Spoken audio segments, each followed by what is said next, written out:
Hey, you're watching my official compilation channel, but if you want to see my newest videos as soon as they're uploaded, check out my main channel, Chat History. Alright, enjoy the video. The unluckiest disasters in history.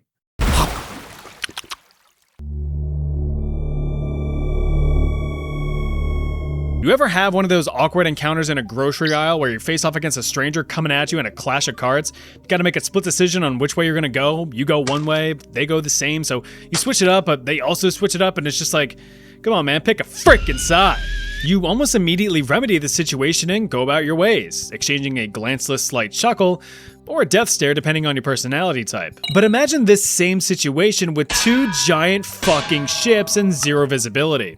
That's exactly what happened with this ship, the RMS Empress of Ireland. The Empress was a British-built transatlantic ocean liner owned by the Canadian Pacific Railway. She was tasked with carting immigrants and cargo across the ocean between Great Britain and Canada. Across her 8 years of voyages, the Empress and her crew successfully completed 95 skips across the pond, bringing about 119,000 rascals westward to the Great White North and sending about 68,000 over the horizon. But voyage number 96 proved to be the liner's last. Carrying nearly 1,500 passengers and crew, including newly promoted Captain Henry George Kendall on his very first voyage commanding her, the Empress of Ireland departed from Quebec City in the late afternoon on May 28, 1914, heading down the St. Lawrence River, where she would then sail into the Atlantic towards Liverpool in the UK. Just before 2 a.m. the next morning, the Empress of Ireland had approached the mouth of the river, heading for open ocean. The crew had observed the lights of an incoming ship, the Norwegian SS Storstad. The Storstad was a cargo ship, structurally reinforced to be able to cut through icy waters while bearing immense cargo loads.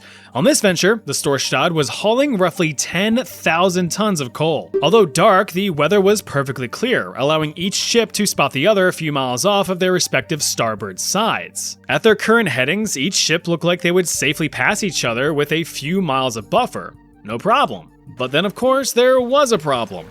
A thick-ass fog rolled in right as both ships approached. Now, neither ship could see the other, so they had to resort to using their foghorns to communicate their actions. The Empress sounded 3 short blasts. Being cautious, Captain Kendall ordered the Empress full astern, meaning that the engines would be thrown in reverse to slow the ship down to a gradual stop until the fog had lifted and both ships could safely pass unobstructed. The assumption here was that the opposing vessel, the Storstad, would hear the Empress's plan to stop and wait out the fog and hopefully do the same. No such luck. By 1:50 in the morning, the Empress was reportedly at a full stop, drifting only by the currents of the river. Then came the response from the Storstad. A single prolonged blast indicating that it was still traveling, but this blast was loud, much louder than it should have been. Within seconds of the response, the Storstad appeared out of the fog, bearing down on the Empress. Oh shit. Captain Kendall testified that the Storstad was no more than 100 feet away by the time he was able to see the ship, and by that time, a collision was inevitable. Kendall reportedly ordered the Empress hard to starboard and engines full ahead as to minimize the impact and hopefully make it a glancing blow. But there simply wasn't enough time to pick up any speed. At 1:55 a.m., the two ships collided with a deafening impact. The damage reached as far as 25 feet into the heart of the Empress, instantly killing several second and third class passengers as they slept, as well as several crew. Damn it, damn it, damn it! Kendall quickly called out to the opposing crew to remain full ahead as to keep the ships together, hoping that the ship's stern would keep the Empress's hull plugged while they evacuated the survivors. However, the Storstad was already commanded full astern before the impact to try to minimize the momentum of the collision. Paired with the strength of the river's current, the two ships were separated within seconds and the Empress's hull began to flood. Damn it, damn it, damn it!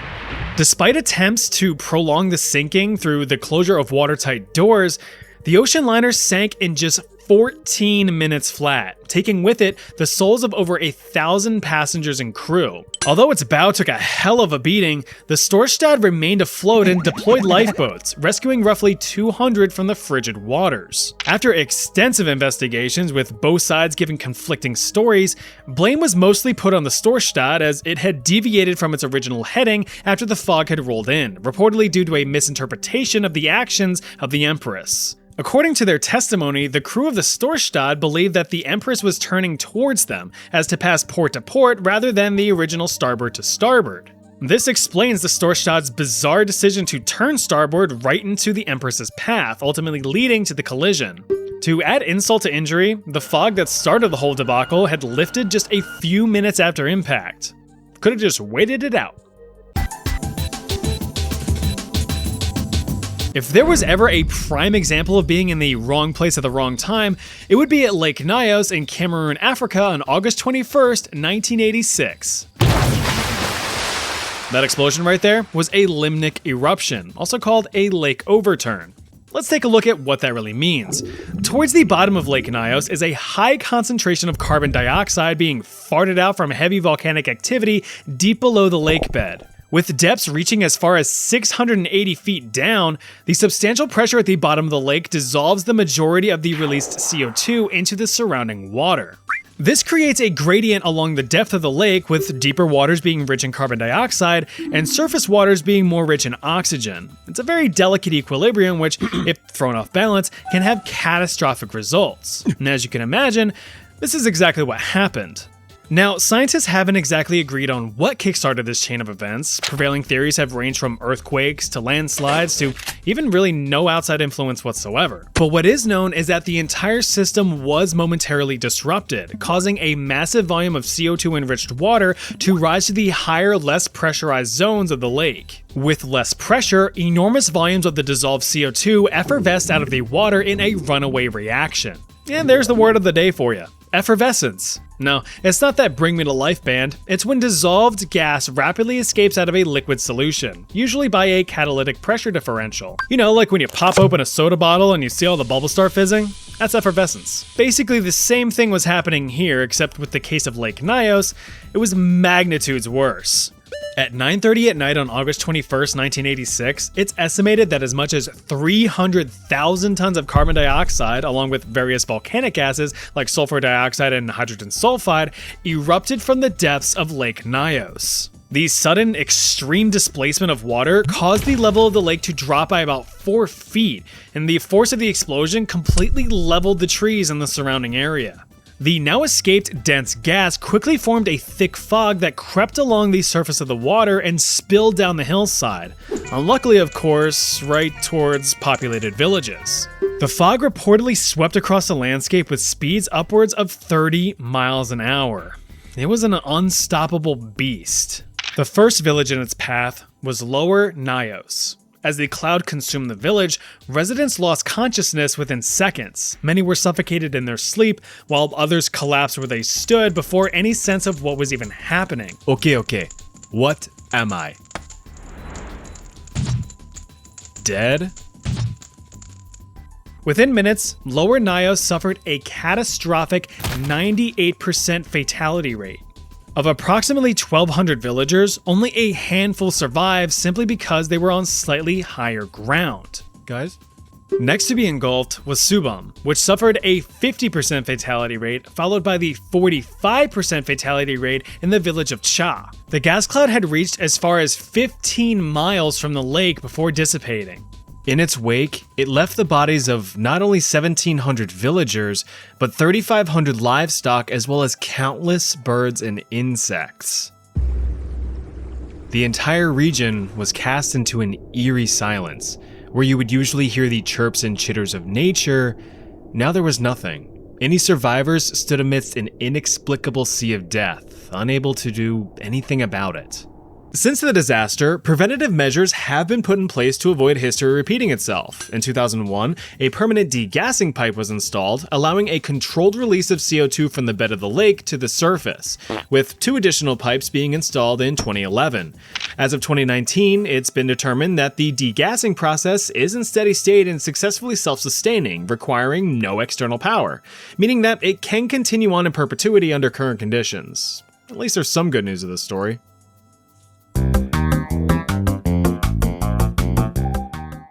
The morning of December 6, 1917 marks one of the worst disasters in Canadian history, just slightly ahead of the Canucks losing the Stanley Cup to the Bruins in 2011. Two vessels cruised along the Halifax Harbor in Nova Scotia, Canada.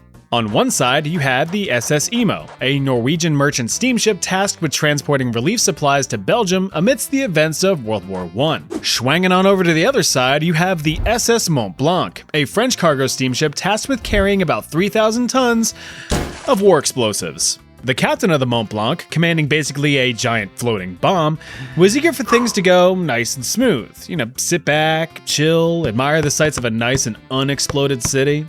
The captain of the Emo, however, was feeling rather impatient that day. He and his crew just spent several days in the harbor waiting on delayed supplies and wanted to get underway. In doing so, the captain ignored the shipping channel's etiquette and protocol, zooming towards the harbor above the posted speed limit of 5 knots or just about 6 miles an hour.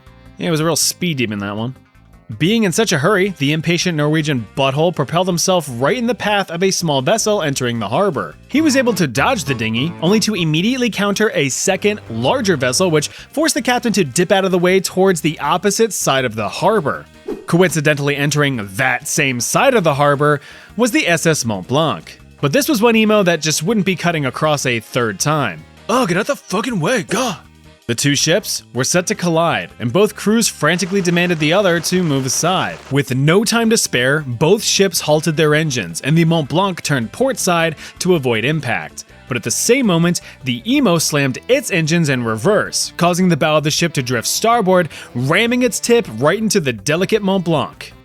The two ships hit at a very low speed, just over 1 mile an hour, so the resulting damage was, momentarily, very minimal. That's all well and good, but remember that the Mont Blanc was carrying a shit ton of explosive material, and a percentage of that material was hundreds of drums of benzol, a highly flammable fuel. Several drums were dislodged in the collision and ruptured, spilling right onto the deck. The wonderful thing about flammable materials is that they're completely harmless unless there's an ignition source.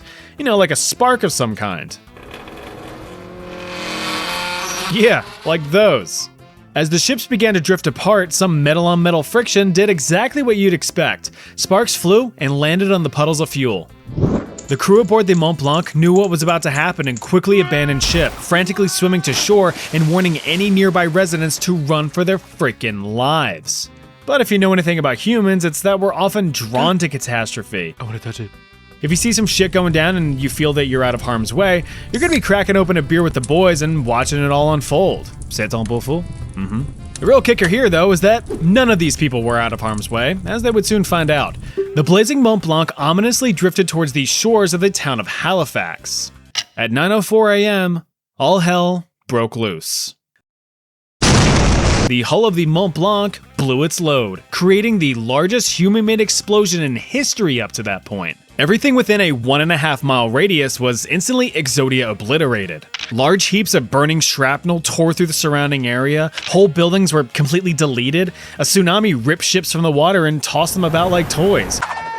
In the initial blast, as many as 1,600 people were simply erased from existence. For those outside of the immediate death zone, the shockwave of the explosion rattled homes, with onlookers finding themselves blinded by shards of glass from their shattered windows. Stoves and oil lamps were toppled, igniting thousands of fires throughout the city and trapping residents within their homes. The blast was felt as far as 129 miles away. After the dust had settled, rescue efforts were immediate. Anyone that was able to swarmed in to help, pulling survivors from rubble or transporting the injured to any unaffected hospitals. Military and merchant ships were sent in and quickly converted to serve as makeshift medical clinics. Fire brigades from across the region arrived to put out whatever fires they could. Surviving trains on nearby rails were used to evacuate survivors to outer hospitals as the local ones quickly became overwhelmed. Keep in mind that this was during the height of World War I, so there were many initial worries of this being an enemy attack. These worries, along with rumors of a possible second explosion, halted some rescue attempts for several hours until it was clear that this was just a freak accident. Thankfully, the rescue efforts were proving successful, but things only got worse. The following day, a strong blizzard struck Halifax, blanketing the city in 16 inches of snow and completely cutting it off from the outside world. The pounding and blinding snow forced rescuers to stop their searches. According to Nova Scotia archives, there were 1,782 confirmed victims, including about 100 from the neighboring city of Dartmouth just across the river. As I said, roughly 1,600 people were killed instantly, with an additional 9,000 injured. In total, over 1,600 homes were destroyed, with 12,000 damaged. 31,000 survivors were left homeless or with insufficient shelter. In one fell swoop, nearly the entirety of the city's industrial sector was wiped from the map. Despite some initial arrests and intense investigative proceedings, there was not a single conviction nor party held responsible for the accident. Survivor remains continued to be sporadically discovered as late as summer of 1919, nearly 2 years after the explosion. Alright, let's disembark from boats for a bit and head on over to trains. Trains are pretty neat. Remember those commercials from the early 2000s? Those were fun. Not as good as some of the commercials you'd randomly wake up to at 2 a.m., but that's another story. This particular chapter in history revolves around the Versailles Left Bank Railroad on May 8, 1842. Having just enjoyed a French day of French festivities, upwards of 700 French fellas and fellettes boarded a French train bound for French Paris. The train was long, about 195 standard baguettes in length. In total, 18 passenger carriages were being hauled along the railway by 2 powerful steam engines. The train chugga-chugga-choo-chooed along the line at about 25 miles an hour, passing through the towns on its way to Paris. But as the engines roared through the commune of Meudon, many passengers were about to face the harsh reality of mechanical failure and metal fatigue. An axle on the front locomotive suddenly snapped, completely derailing the engine. The second engine, still under power itself, slams into the first in a concussive blast, jumping the track and spilling the contents of both engines' fireboxes. Hundreds of pounds of burning coals were now thrown about. All of that forward momentum pulled up to 5 of the preceding passenger cars straight into the wreck. The pileup of the very wooden carriages instantly ignited from the spilled burning coals, ruptured grease boxes, and various leaking oils. To make matters worse, the passenger cars were reportedly recently painted, only further accelerating the burn. Those who weren't insta-killed by the impact were now caught in the blaze. You see, in order to prevent passengers from falling out of moving trains or attempting to jump out of a car before coming to a complete stop, it was standard practice in the 19th century across continental Europe to lock passengers in the cars from the outside. The result of this, in this particular disaster, as you can imagine, is that most survivors were now completely trapped in the mangled mess. The lucky few who remained relatively unharmed managed to throw themselves from the busted windows onto the ground below. The scene was completely horrifying and unprecedented in railway history up to that point. There had been accidents before, yeah, but they resulted in maybe a handful of deaths at most. This was something else entirely. Passenger cars that weren't converted into easy bake ovens were evacuated by nearby onlookers who tended to survivors as best they could. By the time the situation came under control, the true scale of the tragedy really began to set in. Remains were attempted to be recovered from the burnt wreck, but they were indiscernible from one another. Reports described the scene as, quote, an agglomerated mass, a heap of flesh and bones, blackened and charred by the fire, formless, disfigured, and impossible to recognize. From the pile of the remains, only 7 bodies were able to be identified through trace dental features or skull measurements. At the risk of being demonetized, I really can't do justice to the sheer scale of the violence of this accident, so if you want to read further on eyewitness statements and the descriptions of the devastation, I've got a link in the description to a comprehensive report by French historian Anne Carroll. The level of detail she provides is just ugh. The official death count for the Versailles rail accident was just 55, but historians believe the real toll to be as high as 200 due to the fact that so many remains were simply burned beyond recognition. After the accident, investigations identified the mechanical failure of the axle and expanded the field of metal fatigue research. Since then, studies and practices have been standardized that force axle replacement after certain wear and tear milestones, significantly dropping the likelihood of a repeat event to statistically improbable. As for the practice of locking passengers in cars, it was abandoned effectively overnight following the tragedy. In France, at least. It took some convincing and compromise over the following years for the rest of Europe to follow suit. Safety design is a fickle fiend. Let's end on something a little bit more lighthearted, even though it still involves a lot of death. The Erfurt latrine disaster was a disaster involving a latrine in the German city of Erfurt. Groundbreaking, I know, but trust me, the whole event is quite literally groundbreaking. Back in 1184, some political turmoil was brewing within the Holy Roman Empire. An informal meeting between two rude but noble dudes required the mediation by 18-year-old Henry VI. He was the king of Germany, Italy, and Sicily, and future emperor to the Holy Roman Empire as a whole. The meeting, held in the city of Erfurt, aimed to settle a multi-year-long land dispute between the two parties. Attending said meeting were imperial officials, knights, nobles, bishops, clergy, and counts. Over 100 powerful people jammed and crammed into one small room. A small room on the upper floor. Did you hear something? Nein. Oh well. The argument carried on with both parties pleading their respective cases to the king. Your Highness, he's encroaching on my ecclesiastical jurisdiction. Oh, go suck ein Schwinkter. You know that's not true. Guys, can we not get into this shit? Well, what Scheiße do you recommend we get in then? I'll be right back. Smack dab in the middle of the meeting, the centuries-old wooden floor and support structure buckled under the weight of the attendees. Nearly all those present collapsed through to the ground floor. But they didn't stop there. With the sudden force of all these people slamming into it, the ground floor also collapsed, breaking through to a cesspit below. Within just seconds, dozens of people were now submerged in years' worth of fetid fecal matter. Ew. It's OL.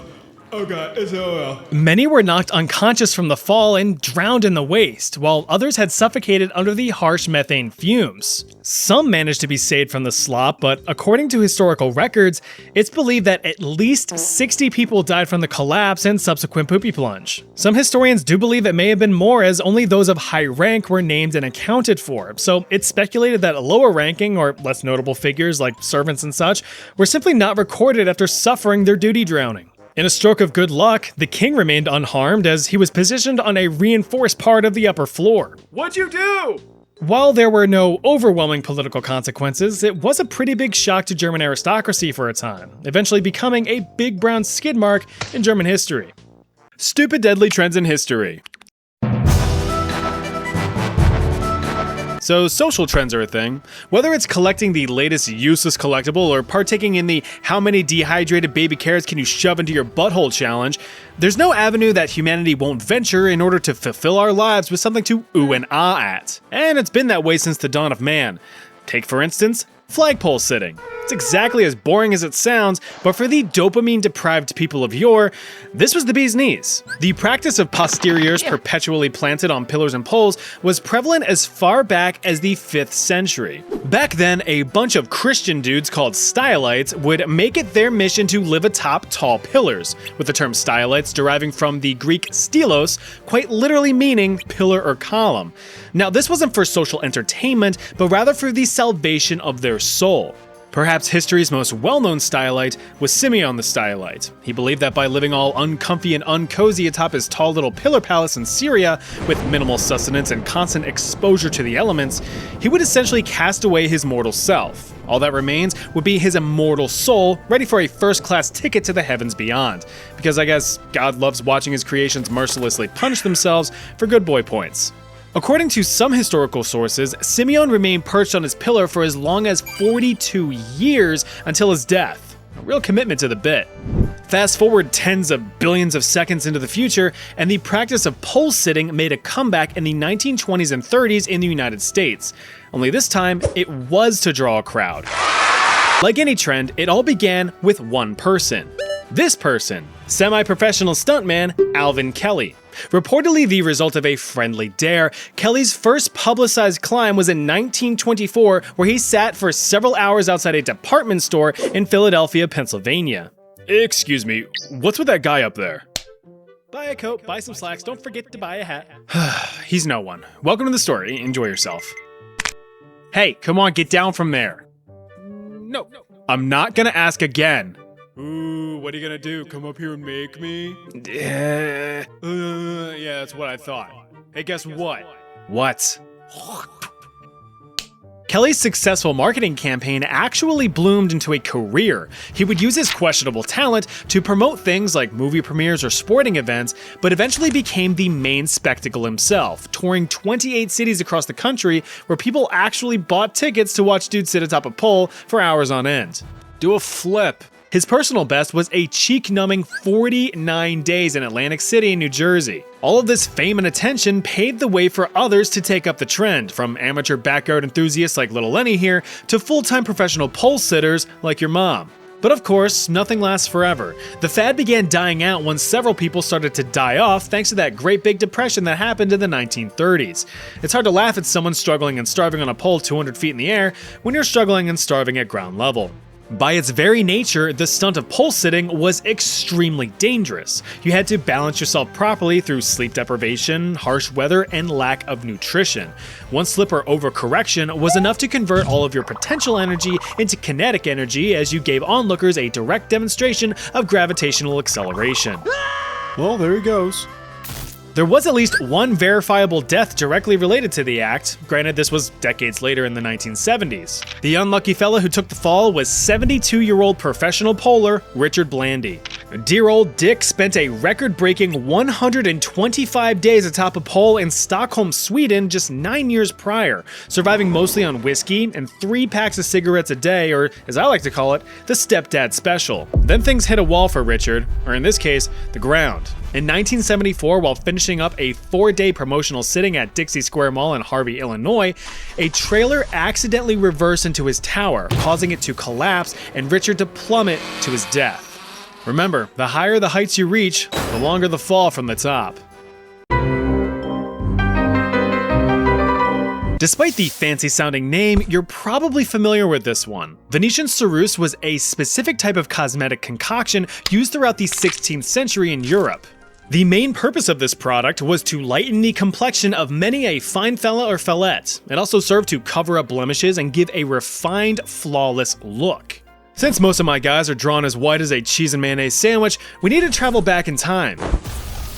Believe it or not, the desire to appear pale as paste actually stretches as far back as 2000 BC with the ancient Egyptians. Well, the rich ones anyway.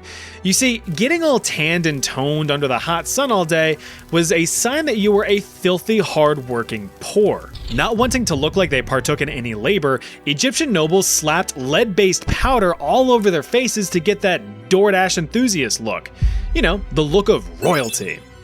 The desire for a paler complexion traveled across the Mediterranean into ancient Greek territory where, again, upper-class folks took it upon themselves to whiten their skin and cover up any skin imperfections. The trend continued on to influence ancient Rome and even ancient China, all of which stuck to the lead-based recipe. Jump into the futuristic years of the 16th century, and the beauty standard still remained, and that's about the time that Venetian ceruse entered the fray. Perhaps one of the most notable historical figures that dabbled in the dust was Queen Elizabeth I of England. The exact cause of her death is debated, but historians speculate her kicking of the royal bucket to have been a severe blood infection brought on by heavy use of her lead-based Venetian ceruse makeup. She not only used the powder to minimize any melanistic manifestations, but to cover up severe scarring from her smallpox. It also was just the fashion at the time. If you take a look at a lot of Renaissance paintings from the era, you're gonna see a lot of disturbingly white faces. It was the epitome of beauty. I mean, nowadays some people obsess over looking like dumbass balloon animals, so it's not all that outlandish. The most well-documented death directly from Venetian ceruse use was debatably beautiful babe Countess Maria Coventry. Her heavy use of the stuff caused her own skin to crack and peel, forming painful open sores that she just covered up with more makeup. She bit the dust in 1760 at the age of just 27. So what exactly was it made of and why was it so toxic? Well, first of all, it's lead. Lead's not good for you, especially not being plastered onto your skin for hours or days on end. But lead isn't even white, I hear you scream into your screen. But white lead is. This is white lead. See how white it is? Pretty freaking white. This is hydroceracite, a lead salt compound also called lead carbonate hydroxide. It's naturally occurring, usually found alongside the pure lead deposits, so some Venetian fellas in Venice decided to mine the stuff, mash it up, and mix it with water and vinegar to create a paste. It was found to have incredible drying properties, so it was actually first used in the 16th century as a medical product, being applied to icky, sticky, oozing open sores and wounds to suck up the juices. But then I guess someone got a little experimental and realized it could be a great cosmetic as well. Would you frig me? I'd frig me. The problem though with long-term lead exposure is that it sort of leaches through the skin and into your blood, causing lead poisoning, and any condition with the word poisoning in it naturally doesn't have pretty side effects. According to the World Health Organization, severe lead poisoning can cause a wide variety of symptoms. None of them pleasant. You have your basic nausea and vomiting, sure, but you also have crippling headaches, memory loss, the big sad, and even high blood pressure in the short term. As for the long term, we're talking reproductive issues and even permanent brain and nervous system damage. The neurological effects often led to increased aggression, hyperactivity, and the lowering of one's IQ. So in scientific conclusion, heavy lead makeup was creating a bunch of irritated, angry, infertile morons. Just like those dang insert political party here. Am I right?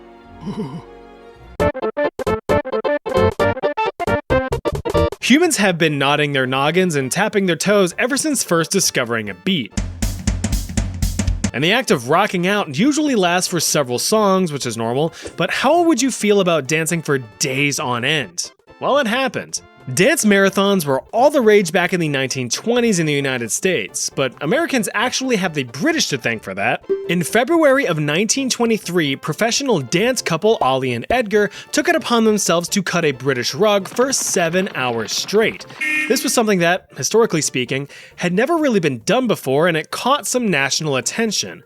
But in true American fashion, the British were about to be one-upped. Alma Cummings, a New York dance instructor who became fascinated with the idea of testing human limits while revolutionizing human expression, set a blistering 27-hour dance record just 12 days after the Brits tried to be good at something. I mean, look at that, she put holes in her soles for God's sake. Something was happening within the United States in the 1920s. If you recall, the flagpole sitting craze was also hitting its stride at this point in time. Americans became obsessed with record-breaking feats of human physical endurance. So publicity stunts became the norm as normal humans tried pulling off superhuman endeavors. I'm gonna lift this car. So after Alma busted her move, the idea of endurance dancing began to take off. Within the next few weeks, her record had been broken 9 times across the country, so everyone was getting into the swing of things. It became a public spectacle, with promoters hosting dancing marathons as a form of entertainment. Pay a 25-cent fee, and you could just watch people shimmy shimmy shimmy to the break of dawn. Several dawns, actually. You see, it didn't take long for the craze to drop a ranked mode. Competitive dancing marathons saw couples boogieing for days on end to get a chance at solid cash prizes. Those prizes became even more valuable once the world entered the Great Depression in the 1930s. In a collapsed economy, these marathons were seen not only as a form of entertainment for the now destitute masses, but a means of survival. That's because participants were properly fed and sheltered in exchange for their performance, all while still having that chance at a grand prize. These prizes could range from a couple hundred to a couple $1,000. Now, considering that the median income in the 1930s was roughly $1,000 a year, this was a big deal. So dancing devolved from entertainment to desperation. Competitors were allowed only short breaks in between numbers to catch their breaths, but they were still required to move and groove in some form, be it a tap of the foot or a nod of the head. Couples that stayed still for too long were actually prodded with sticks or splashed with water to get them back on their feet again, lest they be disqualified and thrown to the streets. The most famous dance champions of the age were handsome stud muffin Callum de Villiers and beautiful babe Vonnie Kuczynski. So take a guess. How long do you think that their record-breaking dance lasted for?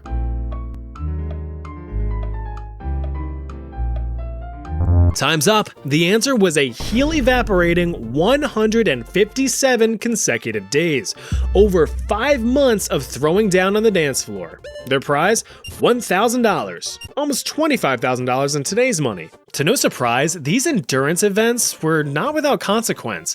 Like I said, people fully exhausted themselves to the point of collapse. Staying in the contest meant that you had food, water, and shelter for as long as you kept shaking that thing. Unfortunately, this resulted in a few reported deaths across the nation, one of the first being 27-year-old Homer Morehouse. No, not this guy. What, you want to see an actual picture of a dude who danced himself to death? You sicken me. Just an amateur dancer, Homer had reportedly been throwing it back for 87 hours straight, suffering from malnutrition and extreme sleep deprivation. He stumbled to a chair to take a break and fell over dead. News of these deaths caused immediate nationwide banning of dance marathons when they realized that, albeit voluntary human torture, isn't all that humane. But when promoters were raking in tens of thousands of dollars per event, stacks of cold hard cash outweighed the stacks of cold hard bodies.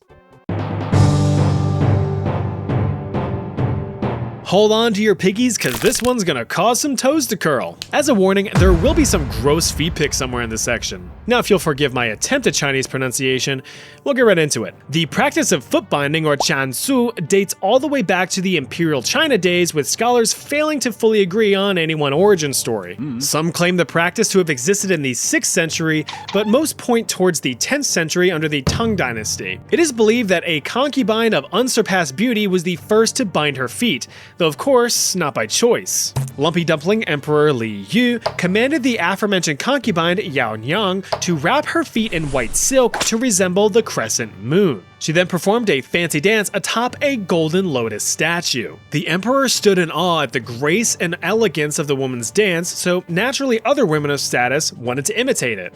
Women would force their feet into unnatural positions, with the goal of creating what were later referred to as lotus feet. You know, like the flower, small, delicate, and beautiful.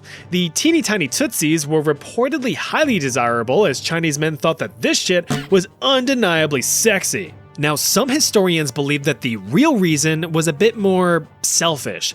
See, this is what a real lotus foot looks like underneath the shoe. Scrumptious, right? Now imagine trying to walk around on those things all day. The reality of it was that walking on permanently disfigured feet meant excruciating pain. This resulted in women walking very daintily and slow, if at all. It has been suggested that the act of binding, while convincing women that it was to attract suitable partners, was actually a form of control, with men limiting the mobility of their wives.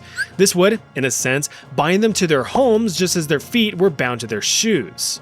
This forced these women into sedentary, boring lives with nothing more to do than menial labor such as weaving and tapestry to help with the household income.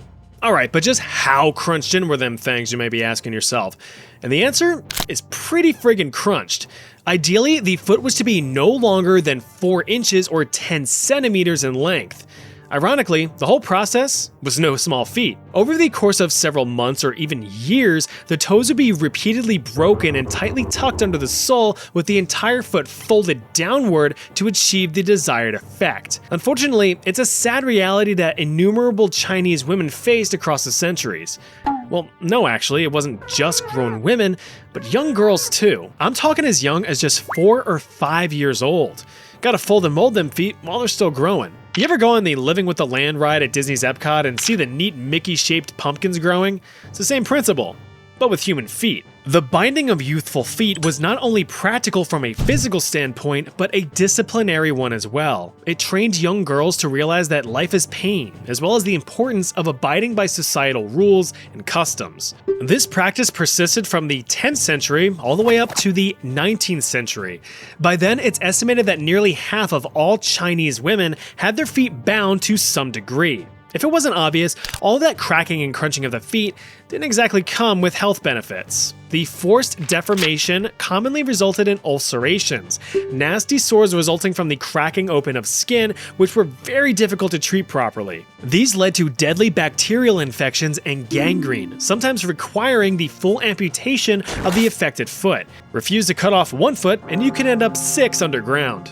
foot binding started to fall out of favor towards the beginning of the 20th century.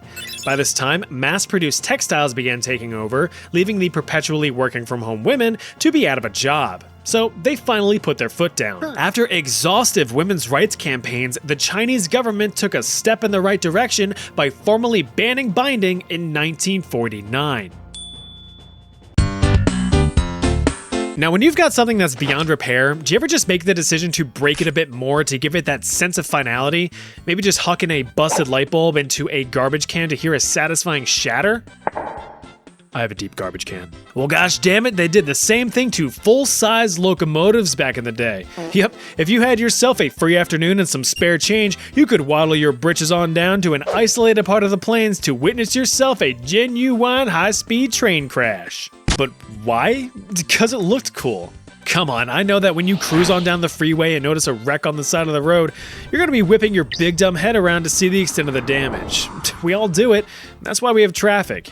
But that curiosity and wonder is what drew crowds of tens of thousands of spectators throughout the late 1800s and early 1900s. The premise was simple. Beginning in 1895, railroad organizers figured out a way to profit off of decommissioning their equipment. Train engines deemed obsolete either by being outdated or having otherwise unrepairable mechanical issues were placed on a long stretch of track facing each other. Onboard engineers would then set the locomotives full steam ahead before abandoning ship. Step on the gas. Allowing them to become a physical demonstration of physics. Spectators happily tossed a few of their hard-earned bucks to witness such a staged catastrophe. They were about as excited as a Second Amendment enthusiast experiencing his first home invasion. The problem, though, is that public safety measures at the time weren't much more than just standing back a ways while the trains did their thing. Nowadays, it's common for crowds to gather at scheduled demolition sites to watch tall buildings no longer be tall. But even at a bare minimum, safety nets are placed in front of the crowds to catch any rogue debris. Think about it, even a small stone zooming on through at hundreds of miles an hour can mean instant death. Well, that would have been a welcomed consideration in 1896. Just north of Waco, Texas, was the now infamous Crash at Crush, a staged train wreck that was more than what the crowd had bargained for. The planned crash was to occur at the town of Crush. Crash at Crush. Make sense now? The temporary town was built specifically for the event, with an expected crowd of 20,000 Texans. But thanks to effective advertising, 40,000 showed up, eagerly awaiting to see themselves a tasty train wreck. Now this should have been an omen that things weren't going to go as planned, but double the crowd meant double the doubloons and the pantaloons, so the event stuck to schedule. The two trains were put in place and sent on their way, topping out speeds at 50 miles an hour. The steam engines collided, as expected, but upon impact, the boilers violently exploded. Not as expected. The explosion launched shrapnel in every direction, which naturally included where the crowd was standing. Well, butter my buns and call me a biscuit. I don't think that was supposed to happen.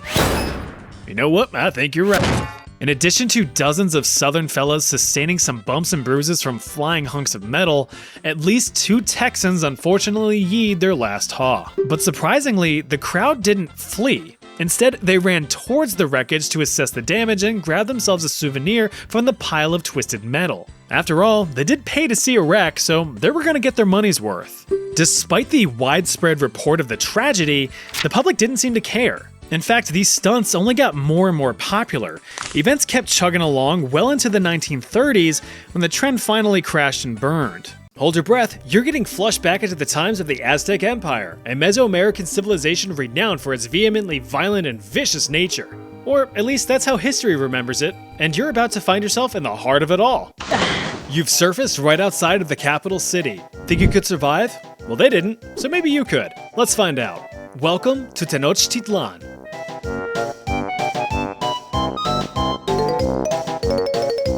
Located in what is now Mexico City, Tenochtitlan was once a sprawling metropolis and one of the most populated cities in the whole world, home to over 200,000 people. Now, despite what you may think, the Aztec Empire is actually not that old. This is the year 1519, the historical height of the empire. That is, until...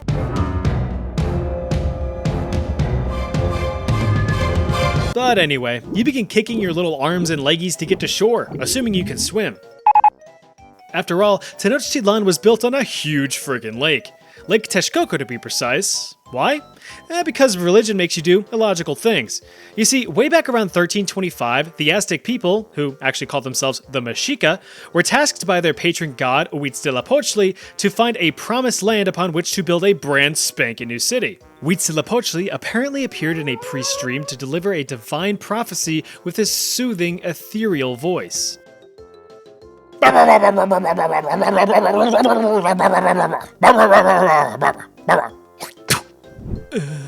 After strenuous searching in the Mexico Valley, all while annoying the heck out of other indigenous groups, the weary wanderer's wayfare finally came to an end, on an island in the middle of a huge freaking lake.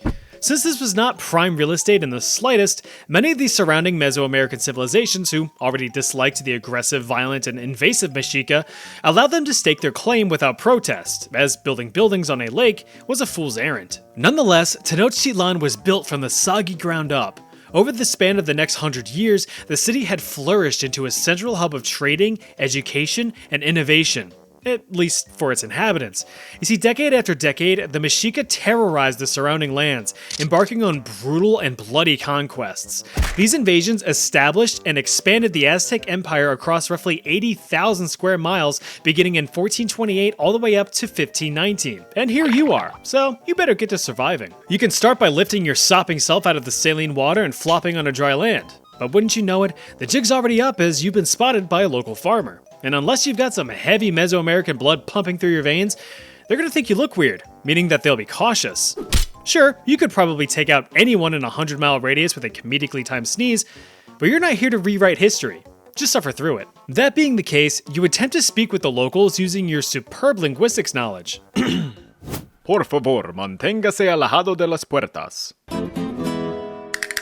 No, you dingbat, they don't speak Spanish. Spanish aren't even here yet. Try something else. You ponder to yourself, scratching your long chin hair. Well, now what?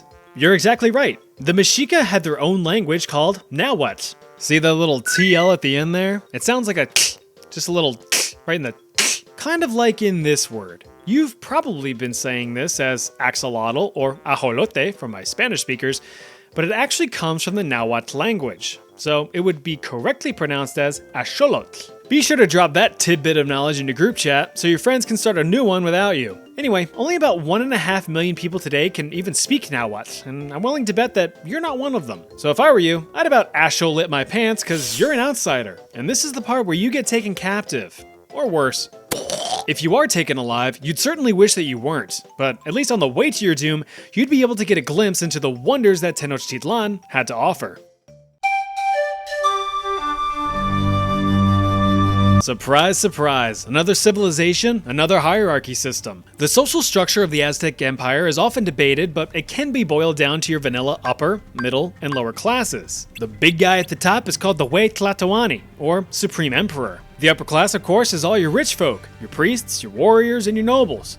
Next were the farmers, merchants, fishermen, and artisans making up the laboring middle class, and the poor unfortunate scum at the bottom were mostly slaves and prisoners of war. Upward movement through these classes was certainly possible, but certainly rare, so get to pulling on them bootstraps as soon as they're invented. But even if you were just a run-of-the-mill peasant, life wasn't terribly awful. Everyone knew that they needed to work to keep the wheels turning.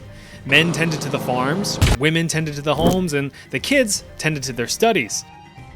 The city itself was also super clean, relatively speaking. Accounts from the Spanish conquistadors noted the exceptional hygiene and cleanliness practiced by the Mexica. Big ol' Spanish ball of rage Hernan Cortez, who is currently on his way over from Spain to mop the floor with Aztec blood, noted the city's impressive public health innovations, including baths and toilets, and water fountains constantly supplied with fresh, clean water.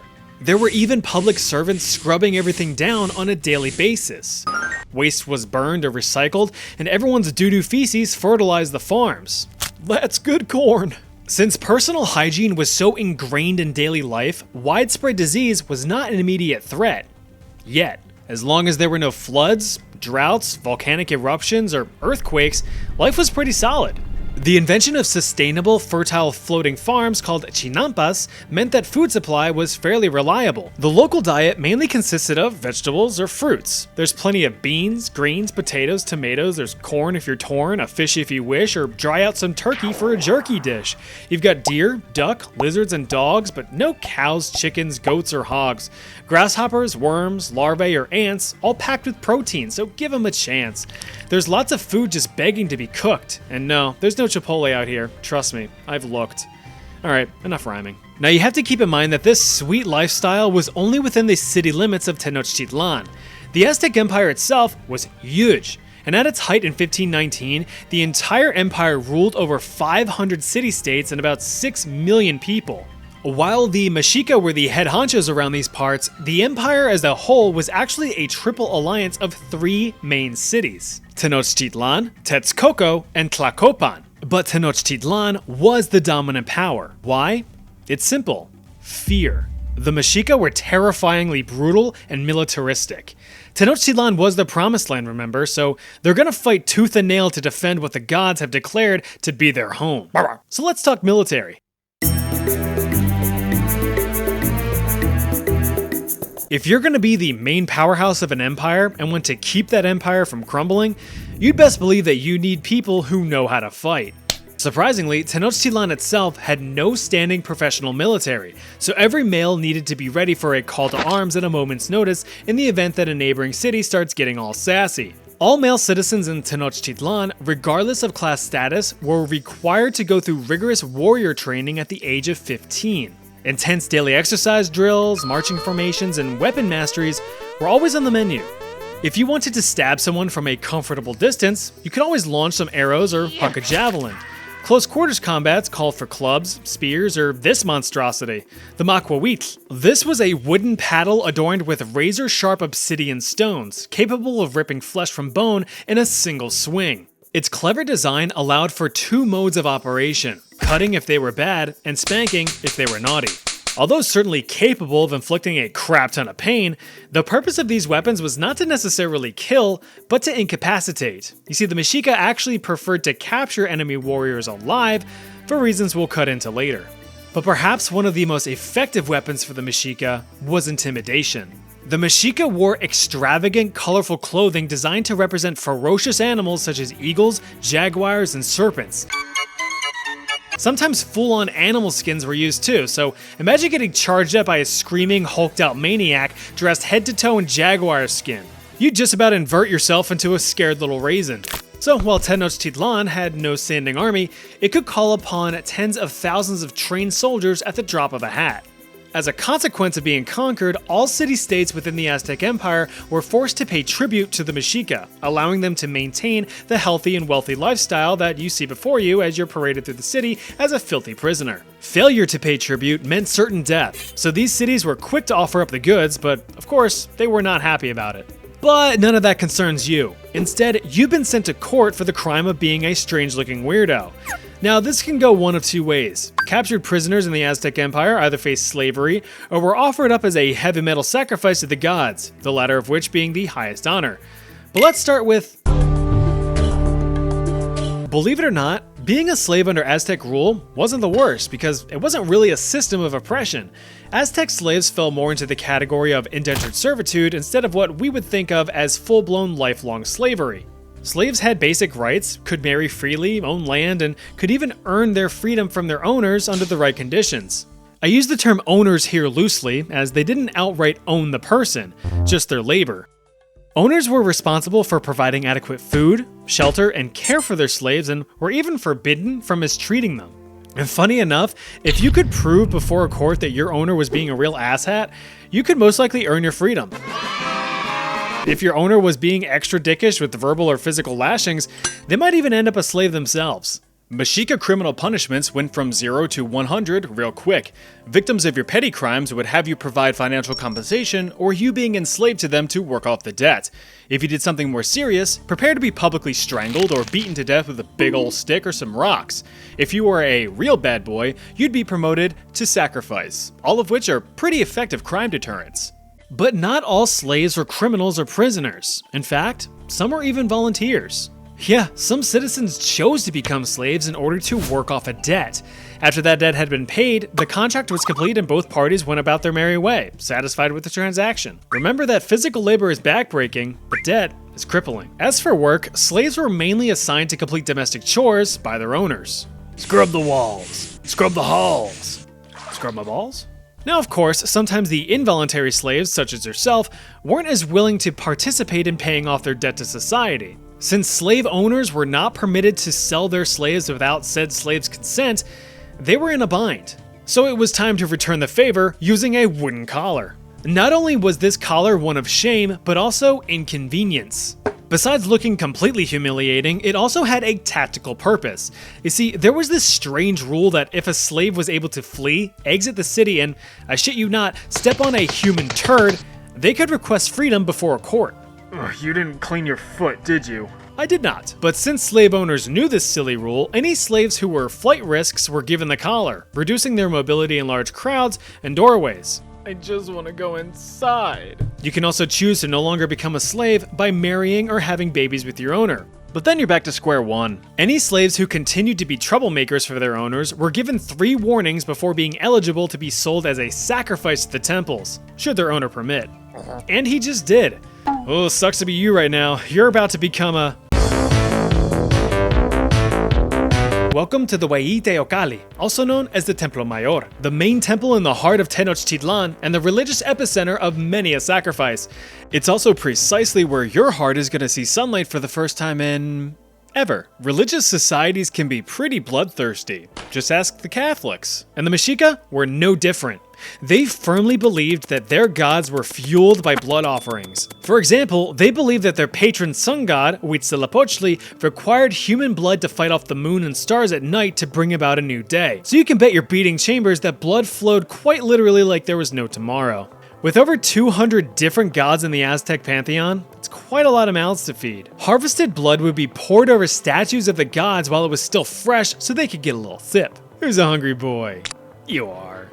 Warriors, of course, had the best tasting blood, right behind prisoners and children, so they were given priority over everyone else, making them a hot commodity. In order to keep supplies stocked, the Mexica would often host events called flower wars where at least 2 cities would send out troops to fight one another for the sake of capturing POWs for sacrifice. It's a real win-win. Now, when you think of Aztec human sacrifice, your mind probably goes straight to the iconic heart gripping and ripping, and you'd be right. Slapping a slave on a sacrificial slab and serving a swift stab to the sternum for the sudden surge of that sweet sanguine secretion. But when sacrifices were such a spectacle, variety was the spice of life. If you've seen one heart out of a human body, you've seen them all. Thanks, LiveLeak. Many methods of sacrifice were specific to each god. You want some rain? Drown some crying kiddos in a nearby lake for the rain god. Want to keep volcanic eruptions at bay? You better burn some women for the fire god. You want a bountiful harvest? We've got decapitation and flaying for the god of agriculture. Enthusiastic priests would even go as far as wearing the flayed skin just for that extra bit of pizzazz. The problem with these kinds of practices is that eventually it's going to rain again, volcanoes will have dormant periods, and some harvests will naturally provide higher yields. So if things turned out well, it's because the sacrifices worked. If they didn't, it's because you didn't sacrifice enough. You can see how this is a terrible feedback loop. Sometimes, though, sacrifices were performed on a large scale to slake a large thirst. For example, the grand opening ceremony of the Templo Mayor allegedly saw the blood of over 80,000 captives and slaves pour down the freshly carved stone, though historians do debate if this number is even accurate. What's not up for debate, though, is what's about to happen to you. Say adios to that heart of yours, buddy. Stop!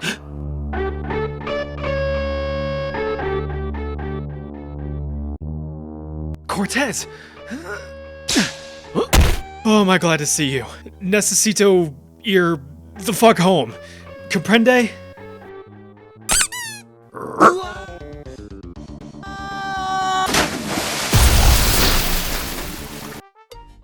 Where the fuck were you?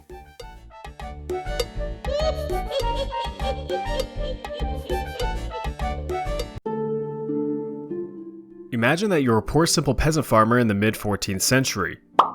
The only skills you know are plowing and sowing seeds, not only in the field but also with your unbathed wife, resulting in 3 starving, freeloading children. How cute. Pat, pat, pat. You're in the middle of your daily farm run when suddenly your neighbor approaches and leans down to your dusty son, blasting an entire sneeze into his open mouth and walking away without a word. Congratulations, your family is now the host of something called the plague.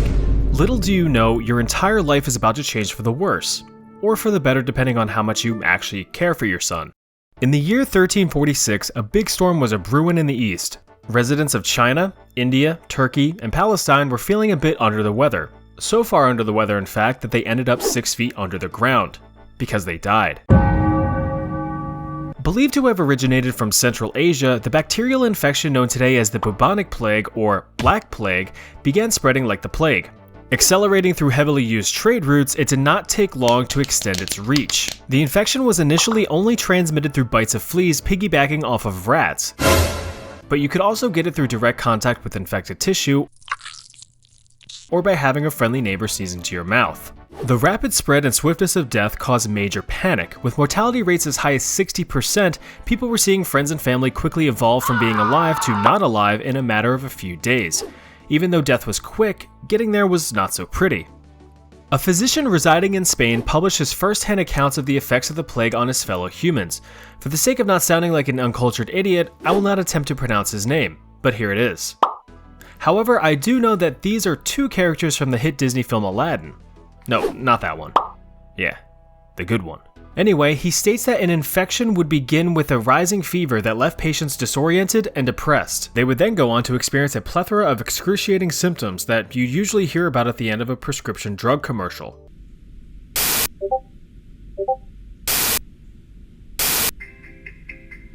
Consult your town's spooky doctor if you have experienced the Black Plague. Plague may appear in adults ages 0 to 112 and may cause an increase in cramps, coldness in the extremities, frequent vomiting, skin lesions, chest tightness, difficulty breathing, spitting up blood, stinging chest pain, inflammation, intense thirst, coughing, blackness of tongue, swelling of the throat, abscesses, difficulty or impossibility of swallowing, headaches, fainting fits, dizziness, nausea, and foul-smelling diarrhea. If any of these symptoms worsen, it is most likely too late for you. Black Plague is not for everyone, but everyone you know will get it. So yeah, getting the plague sucked. And to make matters worse, many doctors back then were about as qualified in medicine as a TikTok comment section. So they just looked at their infected patients and went, huh, that's weird. Try draining all your blood. Oh, that didn't work? Well, let's rub some herbs in it. Yeah, that's nice. Oh, I'm such a good doctor. And of course, if your doctors couldn't help, then there was only one other place you could really turn to. Not surprisingly, religion really wasn't that much help either. Some of the more hardcore religious nuts believed that they absolutely deserved the plague for being such naughty boys, so they did a little thing called self-flagellation, or the act of beating the ever-loving Christ out of yourself. The practice was so popular that even the Pope at the time, Pope Clement VI, came out and said, Stop it. Get some help. And so they did. Instead, they simply resorted to placing the blame of the plague on minority groups. Some smarter folks began a more effective practice called common sense, where they would simply avoid other people who they suspected to be infected. Italy even took a step further, forcing ships arriving from infected ports to sit offshore for up to 40 days, or a quarantena, which is where the word quarantine comes from. Of course, there were larger consequences experienced by the severe loss of life. Across Europe and Asia, the available labor force crumbled and trade routes halted, with landlords desperate for workers. With no smelly peasants to harvest crops, food shortages were the norm, with prices hyperinflating on what scarce food remained. Eventually though, through continued quarantines and improved hygienic practices, the Black Plague did subside in 1351. It did poke its head in from time to time over the following centuries, but it wasn't nearly as bad. In the end, from 1347 to 1351, an estimated 25 to 75 million people died from the plague, the majority being impoverished laborers and peasants. But there was still hope for the absolute chathists who survived. As I mentioned, landowners were desperate for workers, and with such high demand with such little supply, they were required to pay laborers a much prettier penny for their work. If their landlords refused to pay more, workers now had the freedom to tell them to frig off since other landlords needed workers as well. Suddenly, peasants were zooming by in their low-riding 1-horsepower tricked-out Mustangs and moving up in the social ranks, with some becoming artists, musicians, and influencers. Furthermore, the sheer amount of death inspired people to appreciate the finer things in life, focusing on themselves instead of religious figures, with the birth of humanism. Inspiration evolved into deeper scientific curiosity as medical professionals wished to learn more about what just killed all of their friends. Society was quickly realizing the fragility of human life and sought a way to better themselves through increased interaction, sharing of ideas, artistic expression, and scientific ingenuity. If the Black Plague has taught us anything, it's that a majority of society needs to be swiftly erased before all of the really cool stuff starts happening. But that sounds like something a dictator would say. The most painful punishments from around the world. Well, of course the Spaniards are going to be on this list. Them suckers tortured half-truths out of people for over 350 years during the highly unexpected Spanish Inquisition between 1478 up until 1834. Now, when you're performing painful public persecutions for such a long time, you're going to come up with pretty colorful ways to do it. Ways to inflict maximum pain to ensure that you extract those dubious confessions from those filthy non-Catholic heathens. So it's no wonder that history was blessed with devilish devices designed to do just that. You had the Spanish spider, the Spanish collar, the Spanish tickler, very different from the French variety, the Spanish donkey, and the star of this segment, the Spanish boot. Originating somewhere during the Inquisition times, the Spanish boot was a very basic, yet very effective interrogation tool. Help. 4 planks of wood and a few bits of metal. You got your braces for holding the wooden splints and sharpened metal nails to make you squint. The legs of the victim would be secured in place between the 2 inner free-moving braces. The 2 outer planks are secured to each other, preventing any outward movement. Not that you would want to, cause, you know, sharp nails and such. Once the victim was sat down, a large wooden wedge would be placed in between the inner planks, locking the victim's legs. And I'm sure your imagination is a few steps ahead here. The interrogator equips his iconic giant hammer and rears back, preparing to strike. Are you sure you don't want to confess your crimes? Cause this pulsating sack of meat is about to treat you like one of them carnival tests of strength.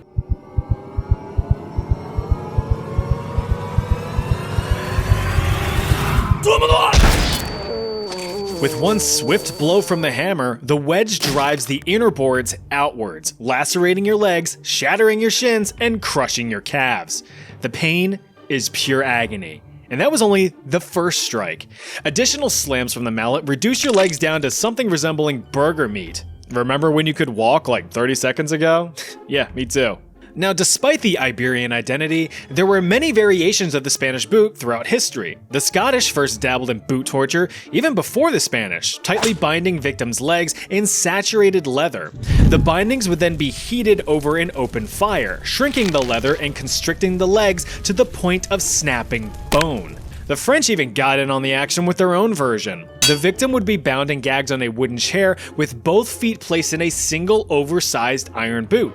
It would then be filled with either boiling water, boiling oil, or even molten lead. And if you're unaware, pure lead melts at around 622 degrees Fahrenheit or 328 degrees Celsius. For comparison, just 2 seconds of exposure to 150 degree Fahrenheit water is enough to cause third-degree burns on human skin. Victims of the French boot would have their skin and their muscles boiled off of their bones or encased in a big hunk of lead. Better get to confessing, or at least make up something convincing. Oh, this shit sucks. You ever hear the term an eye for an eye? Well, the literal form of this would be the toe-curling, face-scrunching practice of abassination. Popular amongst ancient Greeks, Persians, and within the Byzantine Empire, abassination is a form of corporal punishment, meaning that the goal isn't death, but rather to teach the victim a lesson. In this case, how not to see anymore. That's because abassination is the act of inflicting intentional or oftentimes irreversible damage to one's eyeballs. Hey. What the fuck? Your bulbous oculi have a myriad of nerves ready to send your brain big ouch signals the moment they detect discomfort. And boy are they about to feel some discomfort. Although it was mainly used as a punishment for heresy or treason, the act of annihilating one's eyes existed all across human history. Perhaps one of the most popular examples of this was executed by Byzantine Emperor Basil II. After defeating the Bulgarians at the Battle of Cladion, Big Bad Basil had taken thousands of enemy soldiers hostage. He had ordered that the men be divided into groups of 100 and brought before him. It was then he had his men gouge out the eyes of 99 of the soldiers, sparing one who would be allowed to keep one eye. That lucky duck would be the one to lead his now blinded comrades back to their respective commanders. Now, according to legend, this mass blinding was conducted on 15,000 men, granting Basil II the vicious title of Basil the Bulgar Slayer. But how would this blinding actually be performed? Well, it's really up to how the person doing it felt that day. Traditionally, a bassination was carried out by jamming a red-hot iron rod into the ocular cavity, essentially melting the eye from the skull. Other flavors of removal included scooping with a spoon-like device, slitting with a blade, using preposterous pressure to pop them like pimples, or just leaving it up to good old chemistry. Now, if you really pissed someone off, you would be strapped to a chair while corrosive liquid, usually boiling vinegar, was placed in soluble cups and positioned over your eyes. The corrosive agents would slowly eat away at the bottom of the cups, left to drip into your eyeballs, which would painfully dissolve away. At that point, you'd be luckier to die than to survive. But couldn't they just close their eyelids? Oh, you mean these? Yeah, they cut those off too. Don't worry, it was only a little painful. See what I did there? No, you didn't. That's fine. Strap in for this one, cause that's exactly what's about to go down, and your legs are about to go up. This is the Tiger Bench, a Chinese torture device popularly used in China from the Imperial Age up through today. That's right, the International Society for Human Rights, a German-based non-governmental non-profit organization, claims that multiple inhumane torture devices like the Tiger Bench are still used on prisoners in China to this day for extracting confessions or flat-out torture just because. It's true, probably. And the same applied to its use in the Imperial Age. During the times of the Ming and Qing dynasties between the 14th and 20th centuries, the judicial system required a confession to legally convict a criminal for their crimes, since forensics at the time weren't all that great. Unless you had notable status to sway public opinion, the perpetrator would basically have to be caught red-handed by multiple witnesses. He ran into my knife. He ran into my knife 10 times. He had it coming. But what do Tiger Bench do, you ask in poor English? It's very simple. The victim is delicately slammed onto a wooden bench in a sitting position, their hands and ankles bound by ropes, and their mouths gagged with, I don't know, probably a piece of cloth or something. They would also have their torso and thighs secured to the bench to prevent any unwanted thrashing from the pain that they were about to experience. One by one, bricks or wooden slabs would be placed under the victim's piggies, slowly elevating them higher and higher while the rest of their body remained locked in place. Now, unless you have the Tibio Taylor talent of a turkey, you can see where this is going. With each addition of a brick, your ligaments in your knees become hyperextended, painfully forcing your knee joint beyond its natural range of motion. If any of you less than limber people remember the ungodly sit and reach box from your middle school gym classes, just imagine that, but someone grabbing your arms and pulling you with all of their might. Then you might just get a lick of what that pain must feel like. The continuous hyperextension eventually leads to the shattering of the kneecaps and the splintering of the leg bones, utterly destroying muscles and tendons, rendering the victim's legs completely useless. Trust me, although this guy seems untroubled, inside, he's screaming. And if that weren't enough, prisoners would be bound in this position for days on end, to the brink of starvation and full sleep deprivation from the ongoing pain. Not only from the hyperextension, but from physical beatings to the rest of their body if they continued to refuse to confess. They don't know I'm a double-jointed masochist. Despite what the chill demeanors on these fellas' faces express, getting sawn vertically in half is not a pleasant experience. Although the act of sawing has been present throughout many different cultures in history, ancient Roman and Chinese versions were mainly done transversely, or at the waist. But some sadistic buttholes thought, nah, not painful enough. Let's try a different axis. And you know what? Let's hang them upside down too. We'll start shredding the sack, split the crack, go down the hull and to the skull. The method is pretty self-explanatory. A victim will be hoisted up upside down with arms and legs secured to two posts, usually with their dangly bits out. The condemned would then have a big ol' saw ripped through their bodies like a slice of birthday cake. On the bright side, the poor soul would most likely be long dead or at the very least unconscious before the soul ever got that far, thanks to the excruciating pain and severe blood loss. Documented cases of this particular path of punishment are rare, but some stories have survived. The most known case being that of Simon the Zealot, one of the 12 apostles of our Lord and Savior Jesus Christ. If you've ever seen Leonardo da Vinci's Last Supper, he's the less detailed guy all the way at the end of the table getting ridiculed by these two fine gents for asking, "When can we eat?" Very little is known about poor Simon at all, being only passively mentioned in the Bible. History states that he preached across Egypt and Persia, with the latter being the place of his demise. Apparently, the Persians weren't too happy with the door-to-door preachings of Simon, so much so that they saw to his end, literally. According to some historians, around the year 65 AD, at the age of 60, Simon was spread in two while spreading the word of the Lord. For his dedication to the J-Man, Simon was made a saint in the Catholic Church, with many depictions of him holding a long saw, similar to the one that ripped through his being.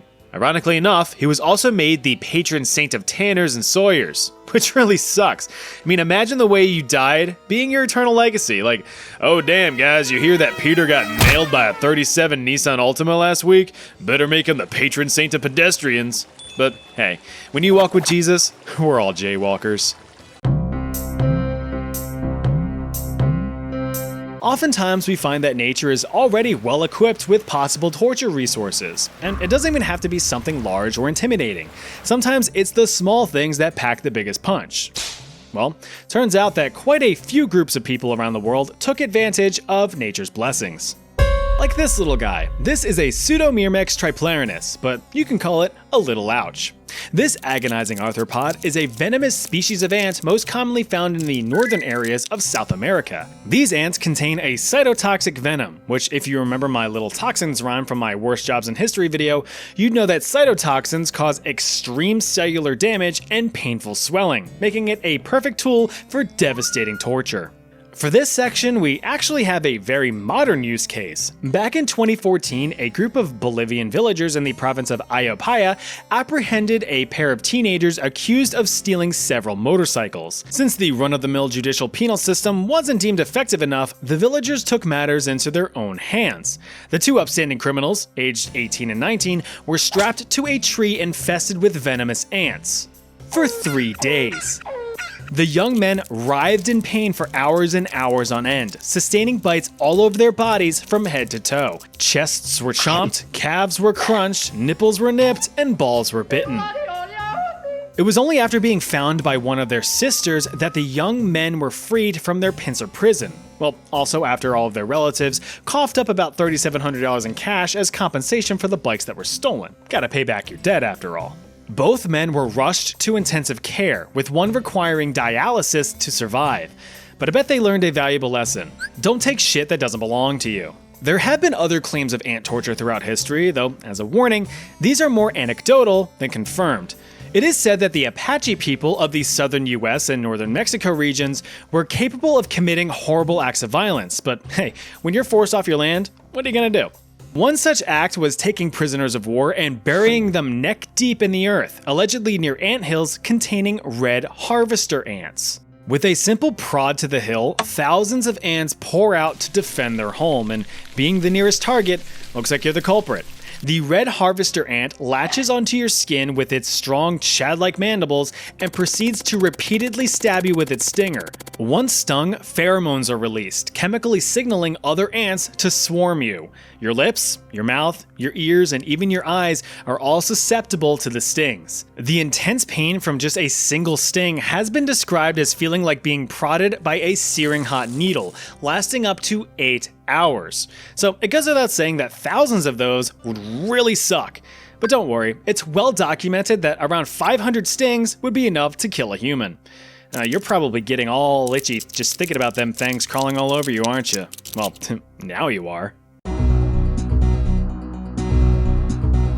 Our last stop on this journey takes place in the big old continent of Africa. Having dealt with colonization for centuries, the many countries of Africa are no stranger to pain. In fact, they're pretty good at dishing it out, especially to each other. Now, the concept of trial by ordeal is not exclusive to Africa. It's been seen across Europe, Persia, India, and Cambodia as well, but this segment focuses on Africa. Why? Because that's how I wrote the script and that's how I'm editing this video, so... Okay, so the idea behind the trial by ordeal is to determine the guilt or innocence of the accused through various means of torture. If you survive, you're innocent. If you die, you're guilty.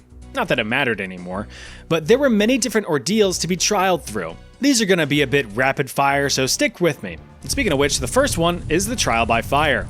The accused would either be forced to walk along a length of hot coals, hold scalding hot metal, or retrieve items from cauldrons of boiling hot oil. If the victim showed no visible signs of injury, they would be considered innocent.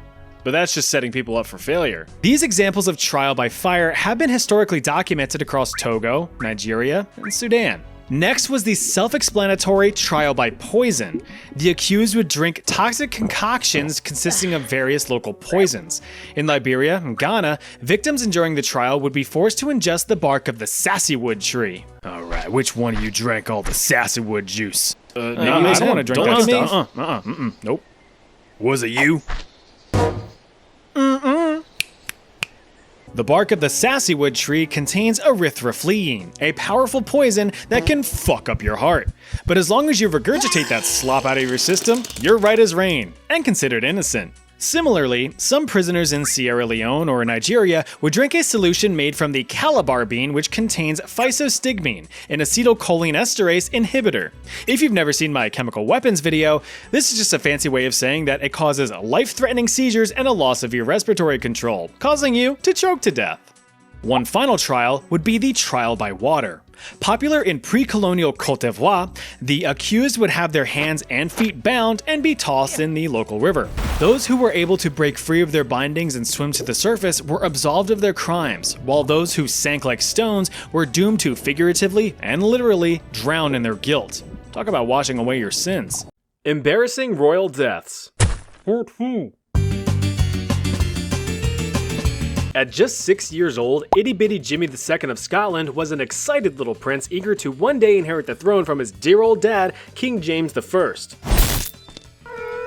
And it looks like that day is today. Dad? James I was a victim of a coup conducted by his power-hungry uncle who sought to seize the throne. His wife, the Queen, was injured but managed to survive despite being an intended target. Although certainly shaken, she stirred up quite the outcry from her Scottish subjects by putting her now very dead husband's corpse on display, and seeing the sheer brutality that had occurred, an all-out manhunt began for the men responsible. And these men were captured and brutally executed. With the old king gone, it was time to crown a new one. Being only 6 at the time of his dad's dastardly demise, Slimmy Jimmy Jr. was crowned on March 27, 1437. But since he couldn't make any sound decisions as a drooling youth, his still-alive mom took power as regent, acting as ruler on James's behalf. But therein lies the problem. See, the people of Scotland are what we call Scottish. The Queen, now ruling over Scotland, hailed from England. You see the problem here. She was promptly pushed from power in favor of someone a bit more Scottish. Bursting through the door is Archibald Douglas. He's the king's much older first cousin. He took the job but died a few years later from a fever since there wasn't a cowbell in sight. Power was then passed to these two fine fellows, Lord William Crichton and Sir Alexander Livingston. Their goal was to keep King James safe and in power, but in such a hostile political environment, with all of these seemingly random people trying to do their best to position themselves into more power, sometimes it takes a bit of violence to achieve those goals. The best example of said violence being the infamous Black Dinner. In 1440, Lord Crichton and Sir Livingston held a royal dinner at Edinburgh Castle, where the king resided. At the top of the invite list were 16-year-old William Douglas and his 10-year-old brother, David Douglas. They were the sons of former fever-haver Archibald Douglas and a threat to the crown. While downing a hock of ham and a bushel of apples, or whatever they ate in those times, the brothers would soon learn that this dinner would come with a show. In the middle of the meal, a decapitated black bull's head was aggressively slammed onto the table in front of them. Ooh, dessert. Now, apparently having a black bull's bulbous block brutally bashed onto your beautiful buffet was a Scottish nobleman's friendly gesture of impending doom. Despite the young King James's pleas, the two boys were captured and beheaded right in front of him. Hardly appetizing. This historical power move was the direct inspiration for that red wedding scene in the Game of Thrones. Fast forward through a few years of childhood trauma to 1449, and the now 19-year-old James marries a nice lady named Mary, and she shoots out 7 kids. One of them dies. Very sad, but very typical. With his marriage and coming of age, James's kingship switched from free trial to premium access. However, what was left of those dang Douglases are still fighting to retain power. If only there was a way for a king to take care of such an annoyance. Yeah, that works. James eventually wiped the Douglases from power and yoinked their land, and he was now in full control of his kingdom. Despite looking super spooky with his villainous vermilion birthmark covering half of his face like that one Avatar guy, I don't know his name, I never watched it, James was a very successful king. He was super social with commoners and advocated for advances in education, helping found the University of Glasgow in 1451. James was also a huge proponent of modern war technology, which, at the time, happened to be war cannons. These engineering marvels of bronze and iron were critical in besieging forts and castles, as cannonballs would just chew right through them things. While attempting to capture Roxburgh Castle, one of the last Scottish castles still under smelly English control after the Scottish Independence Wars, King James II positioned himself next to one of his prized cannons, and after a few words of encouragement to his bombardment buddy, the king gave the order. Artillery!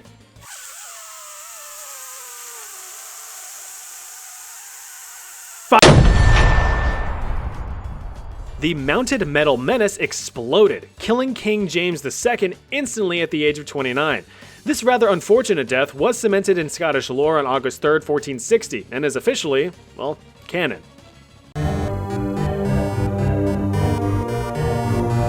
In the middle of the Capetian dynasty, the Kingdom of France was ruled by this guy, Louis VI, also known as Louis the Fat, which is just mean. He should be called Louis the Body Positive.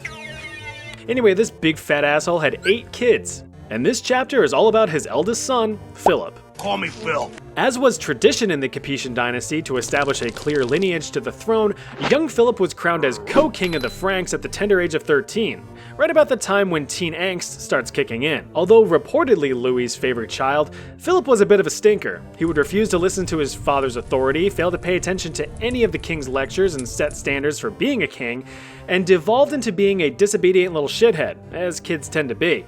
According to Walter Mapp, a historic writer during that time period, the continued arrogance and insubordination of the spry little king made him, quote, a burden to all. You know, like when you see a small child convulsing on the floor of your local Target because a 36-year-old man-child snatched the last Pokemon Prismatic Evolutions booster pack out of their clammy little ham hands while the parent just looked on in a dead stare? Hang in there, man. Even though a troublesome youth, the problem would soon fix itself. In October of 1131, at age 15, young King Philip was chilling with the bros, racing through the streets on their 1-horsepower tricked-out Mustangs, when everything was turned on its head. A small sable swine scuttled into the street, right in the path of the oncoming prince and his gang. Philip, who was leading the group, was catapulted off of his horse after it had tripped over the surprise pig. Prince Philip slammed into the ground in a devastating crack and crunch of bone, fracturing all of his limbs and being rendered unconscious. Tragically, the young king had succumbed to his wounds the very next day. King Louis and his family were stricken with immense grief over the loss of their son. The little piggy went to market, but it should have stayed home. George II, King of Great Britain, began life as a tiny little bratwurst in Hanover, Germany in 1683. His father, also George, was the first king of the Hanoverian era and a rather combative parent. Neither George liked the other and would always get into very heated and very public arguments over stuff like politics and other king things. But to be a little more specific, small George despised his dad's advisor, Robert Walpole, the guy considered to be the first British Prime Minister and the one who was really pulling all of the political strings behind the scenes. Think Wizard of Oz, but with a smaller head and worse teeth. But one day, enough was enough. Big George banished Little George from the king's palace after a falling out. The prince was pretty okay with this. He and his wife lived in peace and quiet for quite a few years until, well, the king died. Time to go be a king. Prince George achieved his kingship in 1727 at the age of 43. Views of his reign as king were mixed. Despite squashing political uprisings, expanding the arts, laying the foundations for the Industrial Revolution, and overseeing many successful military conflicts, including leading his troops into battle himself at the age of 60, his English subjects just couldn't get over the fact that he was German, so, you know, they were biased. Growing into his golden years, age started to really take a toll on the king. By By 1760, King George II was 76, blind in one eye and hard of hearing. In the wee hours of October 25th, the rather fermented monarch rose from his bed, drank his iconic 6 a.m. hot chocolate, and excused himself to the loo to force out his own hot chocolate. But it was here on his cushy secondary throne that things took a turn for the worse. A servant stationed outside of the royal chambers heard a loud crash and comedically tore the door open to find the root of the commotion. What he found was the king on the floor, seemingly having just finished his business. George was lifted onto his bed and tended to by his physician, but his body crapped out on him. The king was dead. An autopsy of the royal remains indicated that the king had died as a result of a thoracic aortic dissection, the first reported case in history. See that tear right there in the aorta, the big artery leading into his artery? Yeah, that's not supposed to be there, but how it happened is the question. And it is believed that the blood pressure required to cause such a rupture on an old man's already weakened heart came from a rather forceful push of the pelvic floor muscles. So, in an attempt to relieve himself of his intestinal burden, the king relieved himself of this mortal coil. Remember to stay hydrated.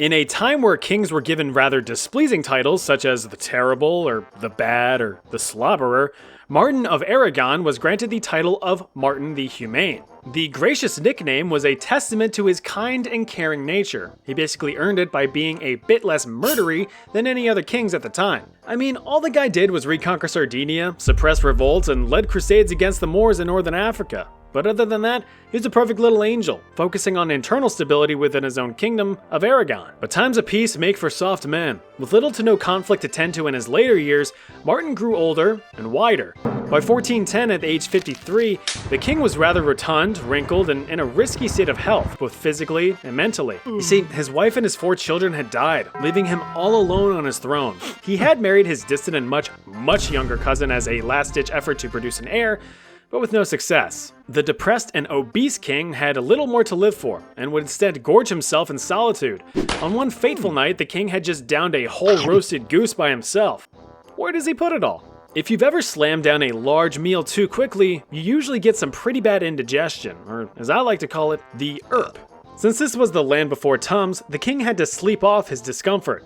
He lumbered up to his royal chambers and shimmied himself into his rather strong bed. To cheer himself up a bit, Martin clapped his greasy meat hooks together, summoning his court jester for some late night entertainment so he could hop aboard the train to Sleepytime Junction with a smile, even though he had no idea what a train even was. The jester apparently took his sweet time while being summoned, as he was asked about where he was the moment he entered the king's chambers. And this was when all hell broke loose. What the heck took you so long? Well, now hold on. I can't in good conscience let this play out with at least putting up a disclaimer. What you're about to hear is the joke that supposedly ended a nearly 300-year medieval dynasty. This is not for the faint of heart. You were warned.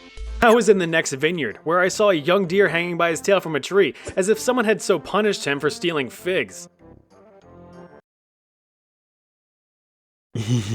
The king lost his absolute shit, reportedly slapping his belly in laughter for 3 hours straight, eventually falling out of his bed and collapsing on the ground where he lay dead from an apparent heart attack. With no heirs to assume the throne, the House of Barcelona, after ruling the crown of Aragon for 273 years, fell after the delivery of a single joke. Now, of course, historians debate if this story is even true, as some accounts have Martin dying of the plague, food poisoning, or complications from his weight. But those aren't nearly as funny. Archduke Alexander Leopold of Austria was a big dumb nerd. While the world of royalty focused on politics, land grabbing, and who could kill who more effectively, Alex instead played with his chemistry set in the corner, scribbling notes in a language called mathematics. It's no surprise that young Alex took a liking to the sciences, as his dad, Holy Roman Emperor Guy Leopold II, was a strong advocate for Enlightenment principles and the study of natural sciences. Today's lesson is called gravity. Whoa, gravity. But since he was still an emperor's son, involvement in politics was inevitable. Take, for instance, the Kingdom of Hungary. It wasn't officially part of the Holy Roman Empire, but it was somehow still ruled by it. There were governors in charge, but Emperor Leopold was all, here's my son.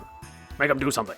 And thus, little Alex was elected into a lordship position known as a palatine. He had a pretty good time in that position, until the Jacobin conspiracy. A group of rebels were trying to have the Kingdom of Hungary break free from all Holy Roman Empire control, instead giving the royal crown to Alex. He very firmly said no, and the rebels were punished severely. With all of this political nonsense, Alex yearned for the simpler times of just mixing chemicals together to see what blows up. So in 1795, at the age of 22, Alex left Hungary for Vienna, Austria, and took up residence in Laxenburg Palace. Well, one summer, the young Archduke decided to turn up the heat and dabble in homemade pyrotechnics, a hobby that is famous for its safe and non-destructive nature.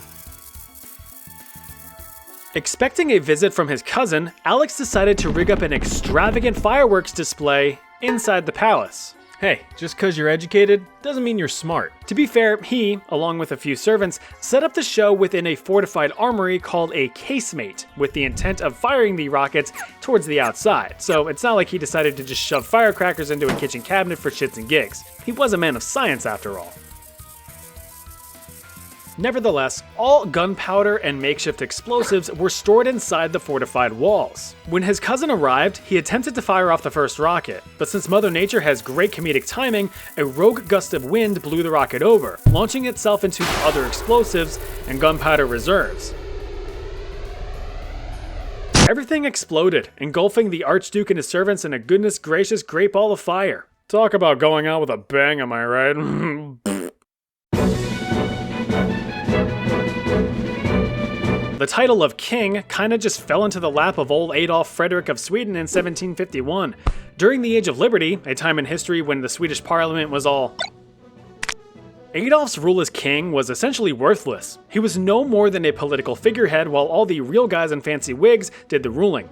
But apparently not very well, because by the end of the Age of Liberty in 1772, Sweden was kind of worse for the wear. Its land ownership had diminished, trade had evaporated, and technological advancements were lagging. So Sweden was forced to sit back and watch its neighbors and rivals proudly wave around their large, throbbing economies.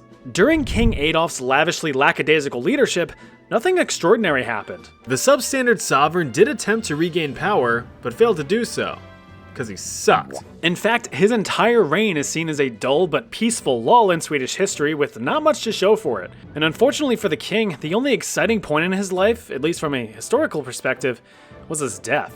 According to some historical records, the rather indulgent king had overindulged himself on some food. On February 12, 1771, the king's last supper reportedly consisted of lobster, caviar, sauerkraut, smoked herring, and champagne. Oh, and a few of these bad boys. This is a semla, a traditional Swedish sweet roll stuffed with almond paste and whipped cream, and hot damn does it look tasty. And that's exactly what the king thought as he inhaled 14 of them. Not surprisingly, all of that food did not sit well in the king's tummy, and all that internal stress is believed to have caused heart failure. The poor guy straight up ate himself to death. Now, before the actually crowd starts pounding away on their greasy keyboards, this tale of his death is regarded as propaganda and is highly discredited by modern historians. The official autopsy report for the king has survived all of these years and has concluded, based on all the evidence that they could gather from sleuthing around the king's insides, that his royal majesty had a stroke. Now, suffering from a stroke is rough, but for a king that wasn't up to par, it's a fair way to go. That's some golf humor for you. Deadly medieval jobs. Like a low IQ fella who just ravaged a Viagra bottle, alchemy was simple, yet very hard. Simple in the fact that it had three main goals: turn metal into gold, discover a universal cure for all diseases, and achieve immortality. Simple on paper, but very hard in the reality that no one knew what they were doing. The vast majority of natural science at the time was still a mystery, and it was up to these alchemists to fill in the blanks. But on the path to reaching those improbable goals, many critical discoveries were made. Distillation allowed you to purify poopy brown water by boiling it and cooling the vapor to make less poopy brown water. Many plants could be mashed into festering wounds to make them feel less like you're about to die. And sprinkling some sulfur and charcoal over your non-suspicious pile of potassium nitrate could create something called black powder that may or may not be useful in some sort of gun-like device in the future. But every new discovery was the result of thousands of failures. Sure, alchemy would eventually shed away a lot of the primitive theoretical slag and refine itself into modern-day chemistry, but it took millennia of trial and error, and many died in the pursuit of eternal health and infinite wealth. The extent of the alchemical process boiled down to purification, isolating crude elements into their purest forms. And how do you purify things? Fire. Just heat stuff up until something happens. And that was the main problem. You see, alchemists had a rudimentary approach to their own safety when it came to faffing about with toxic substances. Their main form of protection was wearing long robes, or at the bare minimum, a durable leather apron. This would, at the very least, give +5 defense against any spontaneous splishes and splashes of any would-be lotions and potions. But if you've ever been chewed out by your chemistry professor, you know that's often the least of your worries. Now, getting a drop of salty water in your eye at school may seem trivial, but if that harmless sodium chloride enriched dihydrogen monoxide were instead something more spicy like, say, boiling hot mercury, and then things get a little bit more life-threatening-y. Alchemists didn't really use face or eye protection outside of just squinting a little bit and hoping for the best.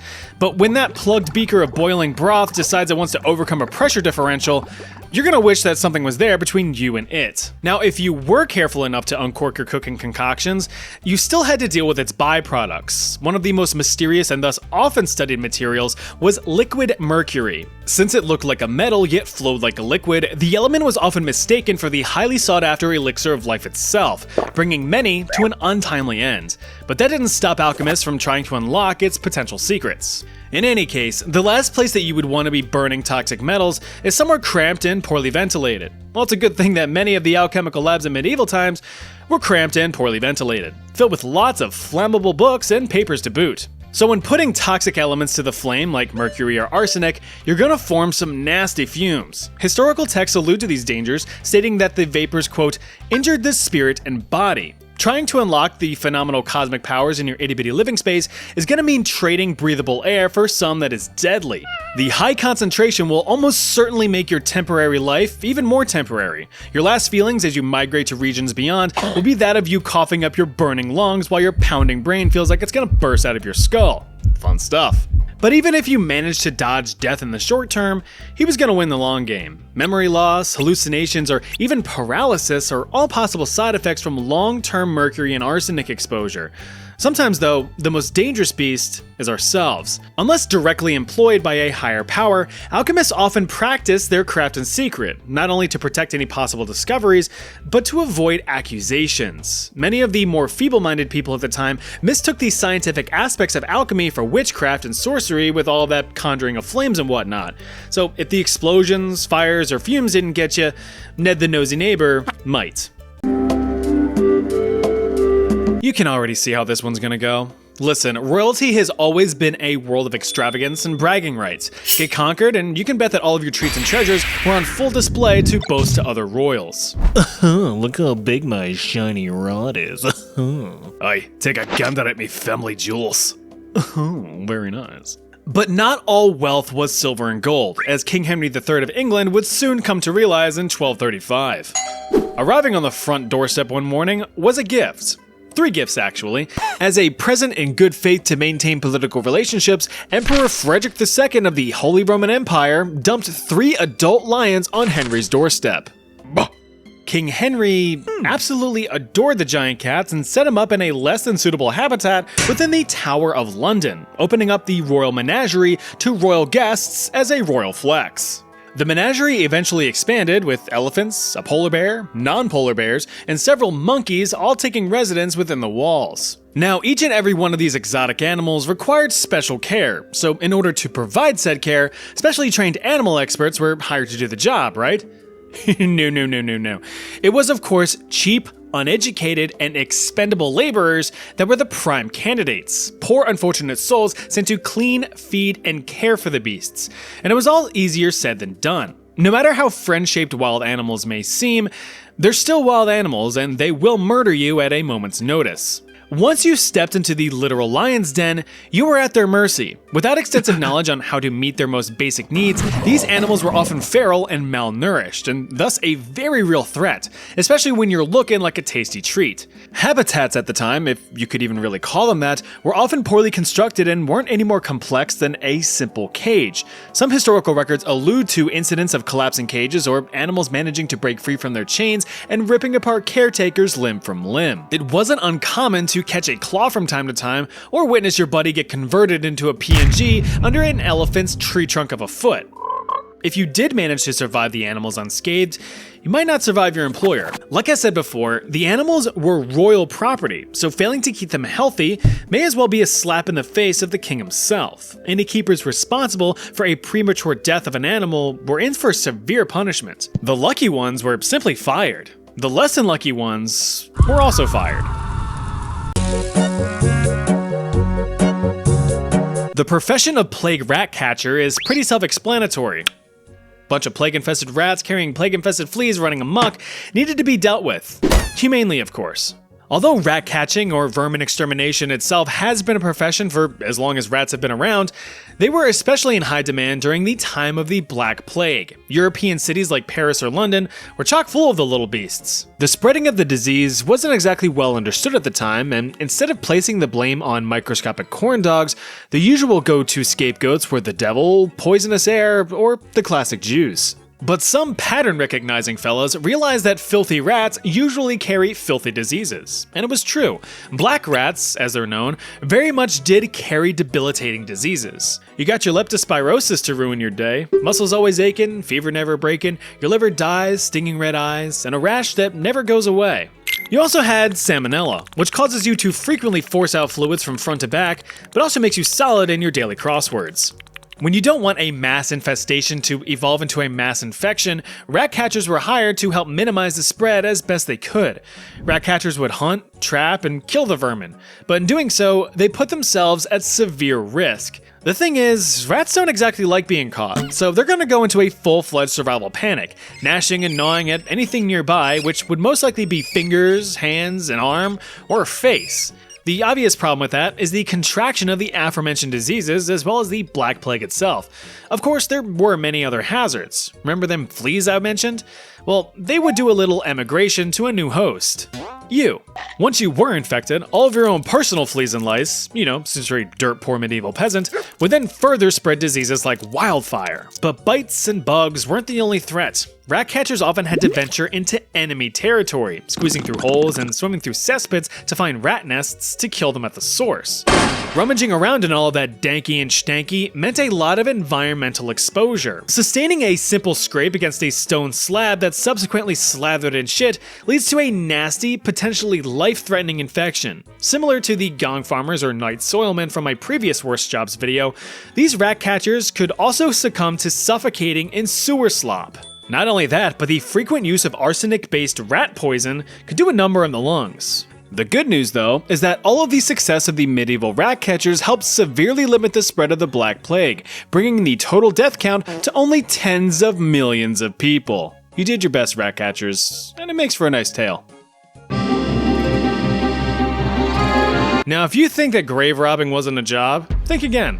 Although highly illegal, grave robbers still performed work with the goal of getting paid based on whatever they could yoink from defenseless corpses. Compensation for work sounds like a job to me. And it was way more common than you'd think. According to archaeological studies by the University of Cambridge, it's estimated that over 20% of graves in northern and western medieval Europe showed evidence of tampering between the 5th and 6th centuries.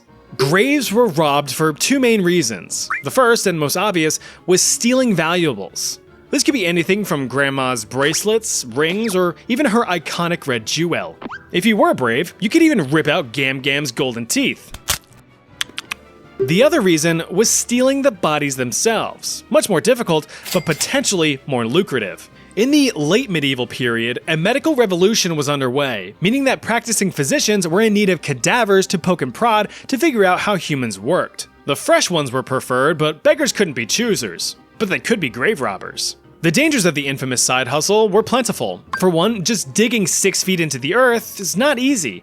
If you've ever woken up to a few tons of gravel dumped into your driveway with your dad enthusiastically standing there with a shovel, you have an idea of how much it would suck. But besides the ergonomic injuries, digging that deep in fresh soil was very dangerous. By definition, loose soil isn't very stable, and there have been multiple reports throughout history of grave robbers being discovered buried in the very graves they attempted to rob. Robbers were also running the risk of digging up the diseased deceased. Victims of the plague, tuberculosis, leprosy, and smallpox can have their afflictions live on far after their own deaths. If life was like a box of chocolates, then death was simply a sack of farts.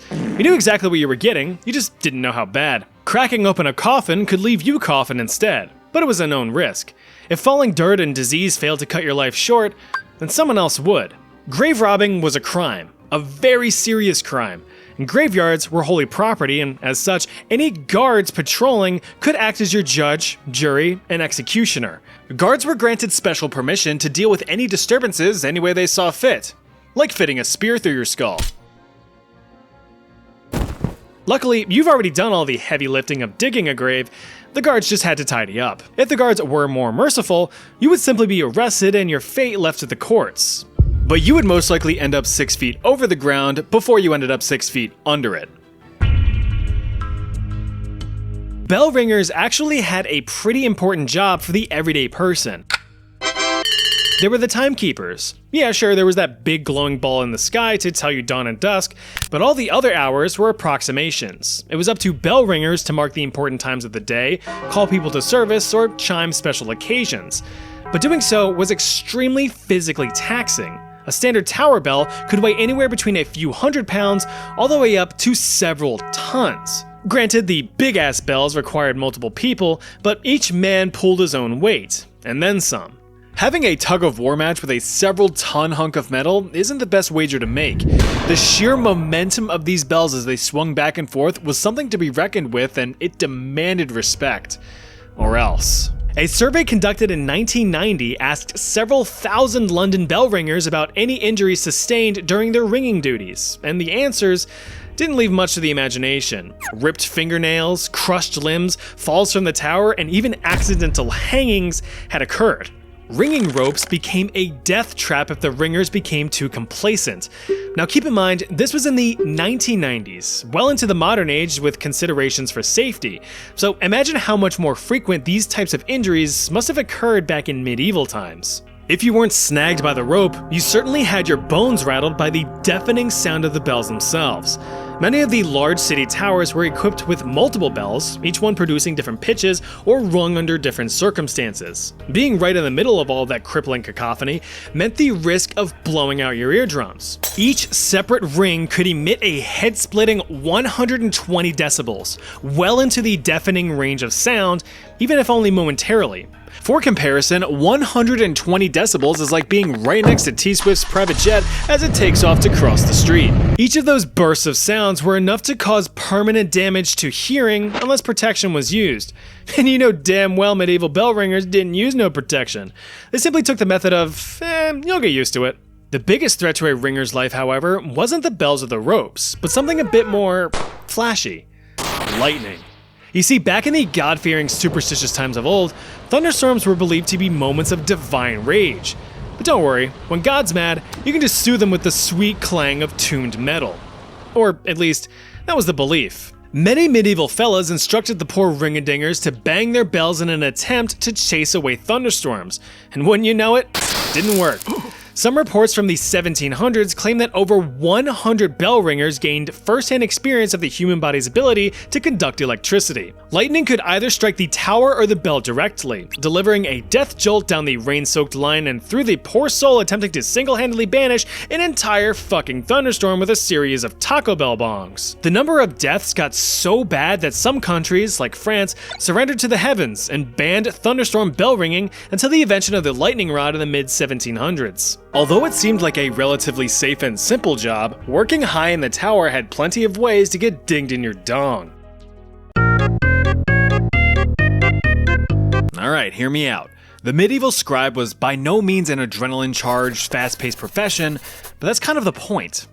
The life of a medieval scribe was the most bland, boring, and mind-numbing jobs in all of human history. Before Papa Gutenberg invented his famous printing press, entire books were written by hand. This process was physically exhausting, mentally taxing, and extremely slow, resulting in books being expensive, which is why books were for rich people. But the requirement for a personal touch did allow for creative freedom, creating unique works of art with each copy.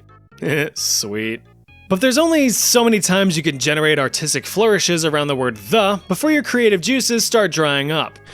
As a medieval scribe, your job was to write. All day, every day. Except Sundays. Those are for Jesus. But all of that writing, especially in the same position day in and day out, puts a very real toll on the human body. We simply weren't designed to sit for most hours of the day, so stop slouching. Scribes worked in specialized rooms called scriptoriums, which held all of the cutting-edge equipment needed for efficient scribbling: a writing desk, ink, paper, and feathers for quills. As for content, scribes copied a wide variety of topics: science, history, cultural literature, and of course, religious texts. This ensured that tradition and know-how could be passed down across the generations, binding knowledge in paper and leather. But them's a lot of words to read and write. Scanning hundreds of thousands of words with your eyeballs took a toll on them. The constant nearsighted strain often resulted in scribes fucking up their vision and developing chronic migraines. Now, there's often a misconception that, hell, even I had prior to researching this, that scribes were these frail old men writing by candlelight. That's not true. Instead, scriptoriums were specifically designed to take advantage of natural light, with windows facing the east to bathe in the morning sun. Writing desks were set up near these windows to maximize their illumination. The setting of the sun simply meant that your shift was over. Now, what people might not realize is that back in the day, candles were very expensive, and so was paper, so it would be stupid to literally burn through your money in a dimly lit room full of flammable paper. But yeah, like I said, all of that repetitive writing posed very real ergonomic hazards. The constant swishing of a quill across pages put a lot of wear and tear on joints and muscles, resulting in agonizing carpal tunnel syndrome and severe spinal deformations from all of the hunching over. But if osteoarthritis or chronic back pain weren't enough for you, other inherent dangers were waiting. Another health hazard for these scribbling scribes was the very medium used to immortalize history: the ink. Standard black ink was made from plant-based fluid and iron sulfate. Black was the most common color, thus it made up a vast majority of the writing, and luckily it wasn't too terribly toxic. But all the fancier colors used to decorate or illuminate the pages certainly were. Vermilion red ink contained mercury, vibrant yellows and greens used arsenic, and bright white ink used lead. Exposure or absorption through the skin was known to have caused chronic physical or mental symptoms like rashes, headaches, and memory loss. Which brings up one of the more dangerous aspects of the job. It was actually very common for scribes to leave little notes in their copies alluding to them losing their friggin' minds. A note at the end of an 8th century book says, "He who does not know how to write does not think that it is a labor. 3 fingers write, the whole body labors. Whoever has read this book, pray for me." Another scribe from the 11th century wrote a little note at the end of his writing endeavor. It says, "Thus let this composition be ended here. God help my hands." And finally, we come to one of the most damning examples. It reads, "This shit sucks." This was a real problem. The constant mental anguish of doing nothing but writing for years caused some scribes to teeter on the edge of insanity, where a comfortable rope necklace could free them from their suffering. Metaphorically, of course. Scribes really were some of the most unsung heroes. Despite the mundane career path, they were a critical part of human history. They were the ones who preserved it, or at least their version of it. After all, writers had the right to write what they thought was right. The year is 1939. It has been over 2.5 years since the end of World War I in 1918, a war that left European countries in shambles, but none more so than the country of Germany. At the end of the war, the Treaty of Versailles essentially took Germany into a back alley and broke its political and economical legs, beating it within an inch of its life with no way to recover. With an economy and government in the toilet, much like today, Germans were angry, and they needed someone to be angry at. It certainly didn't help that with a name like World War I, there was an inevitability that at least one sequel would happen, and that is what the world is about to experience. Local starving artist and ball of anger Adolf Hitler, who was slightly more angry than his fellow neighbors, quickly rose to political power. He was the leader of the National Socialist German Workers' Party, also known as Nazis. The Nazis were able to garner mass public support thanks to their ability to uphold the political tradition of blaming someone else for your problems. And like any modern Gen Z teen, the Nazis quickly blamed capitalism and big businesses. However, they quickly realized that capitalists had something that they needed: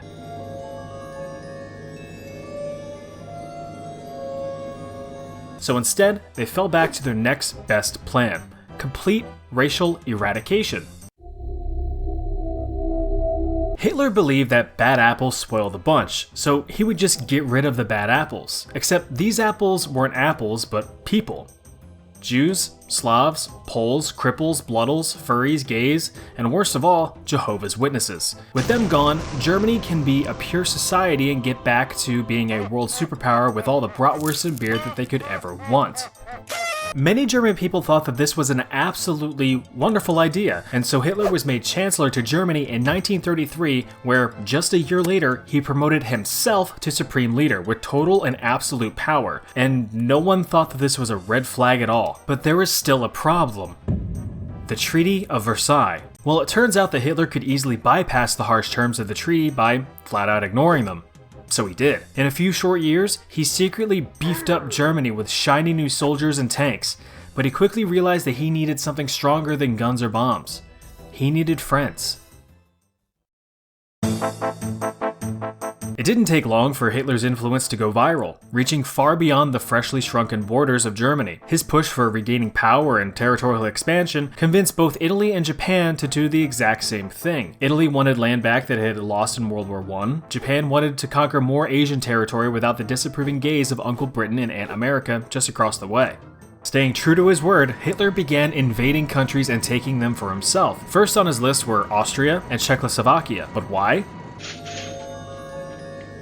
Surprisingly, no other country seemed to really care much at all, probably because they were too busy trying to figure out what a Czechoslovakia even was. As a precaution to future aggression, Germany sent a friend request to the Soviet Union ultimate master leader man, Joseph Stalin, who not only had a bigger country, but a bigger mustache. They signed the German-Soviet Non-Aggression Pact, which made Germany seem more intimidating on the world map having such a big friend on his side, even though his new friend was full of nothingness and snow. Hitler knew he could continue taking territories for himself with little opposition, so he continued to take land, but with much opposition. On September 1st, 1939, Germany invaded the Polish front, with the Soviet Union double-teaming the Polish behind shortly after. Now suddenly people care, and World War I-II has officially begun. Stalin and the Soviets did a lot of the initial heavy lifting, invading a lot of the EA countries, while Germany fought the easier-to-pronounce ones. Hitler then pushed into France, taking many pictures with the Eiffel Tower before being rushed away by other tourists wishing to do the same. Germany now only had one more power to face: Great Britain. But there was a problem. In the confusion and chaos, Britain had dug a moat around itself, making a land invasion impossible. But Germany had another trick up its sleeve: skyboats. Germany began bombarding Britain from September 1940 all the way until May 1941, destroying countless fish and chip shops in the process. Britain eventually retaliated with its own fleet of skyboats and defeated Germany during the Battle of Britain. Britain was also being supplied by a long-distance relationship across the Atlantic Ocean, the United States of America. Germany continued its conquest of Eastern Europe, mowing down Greece and Yugoslavia in early 1941, furthering Hitler's goal of having enough landmass to create the perfect race, while simultaneously murdering everyone along the way. But Hitler soon realized that the world was not procedurally generated, so he would soon run out of land to take. Hitler began to gaze longingly at Stalin's large and throbbing landmass, wondering if he could just have a little bit for himself, to which Stalin promptly said, "No." So broken was Hitler's heart that he devised a sinister plot to get what he wanted. Enter Operation Barbarossa. In one of the greatest anime betrayals of all time, Germany invaded the Soviet Union like a bunch of idiots. But surprisingly, Germany was moderately successful, reaching as close as 200 miles from the Russian capital of Moscow. If you've ever run 200 miles, you'd realize that that's not very close at all, and you'd also be very tired, much like the German soldiers. Despite being covered in snow and ice, Germans were surprised to discover that the Soviet Union was rather cold, particularly in the winter when things get cold. Thanks to their natural +50 frost resistance, the Soviets were able to push the Germans back, but now Germany found itself fighting two enemies at once, the British and the Soviets. But a new threat was waiting across the big water to the west, or east if you go far enough.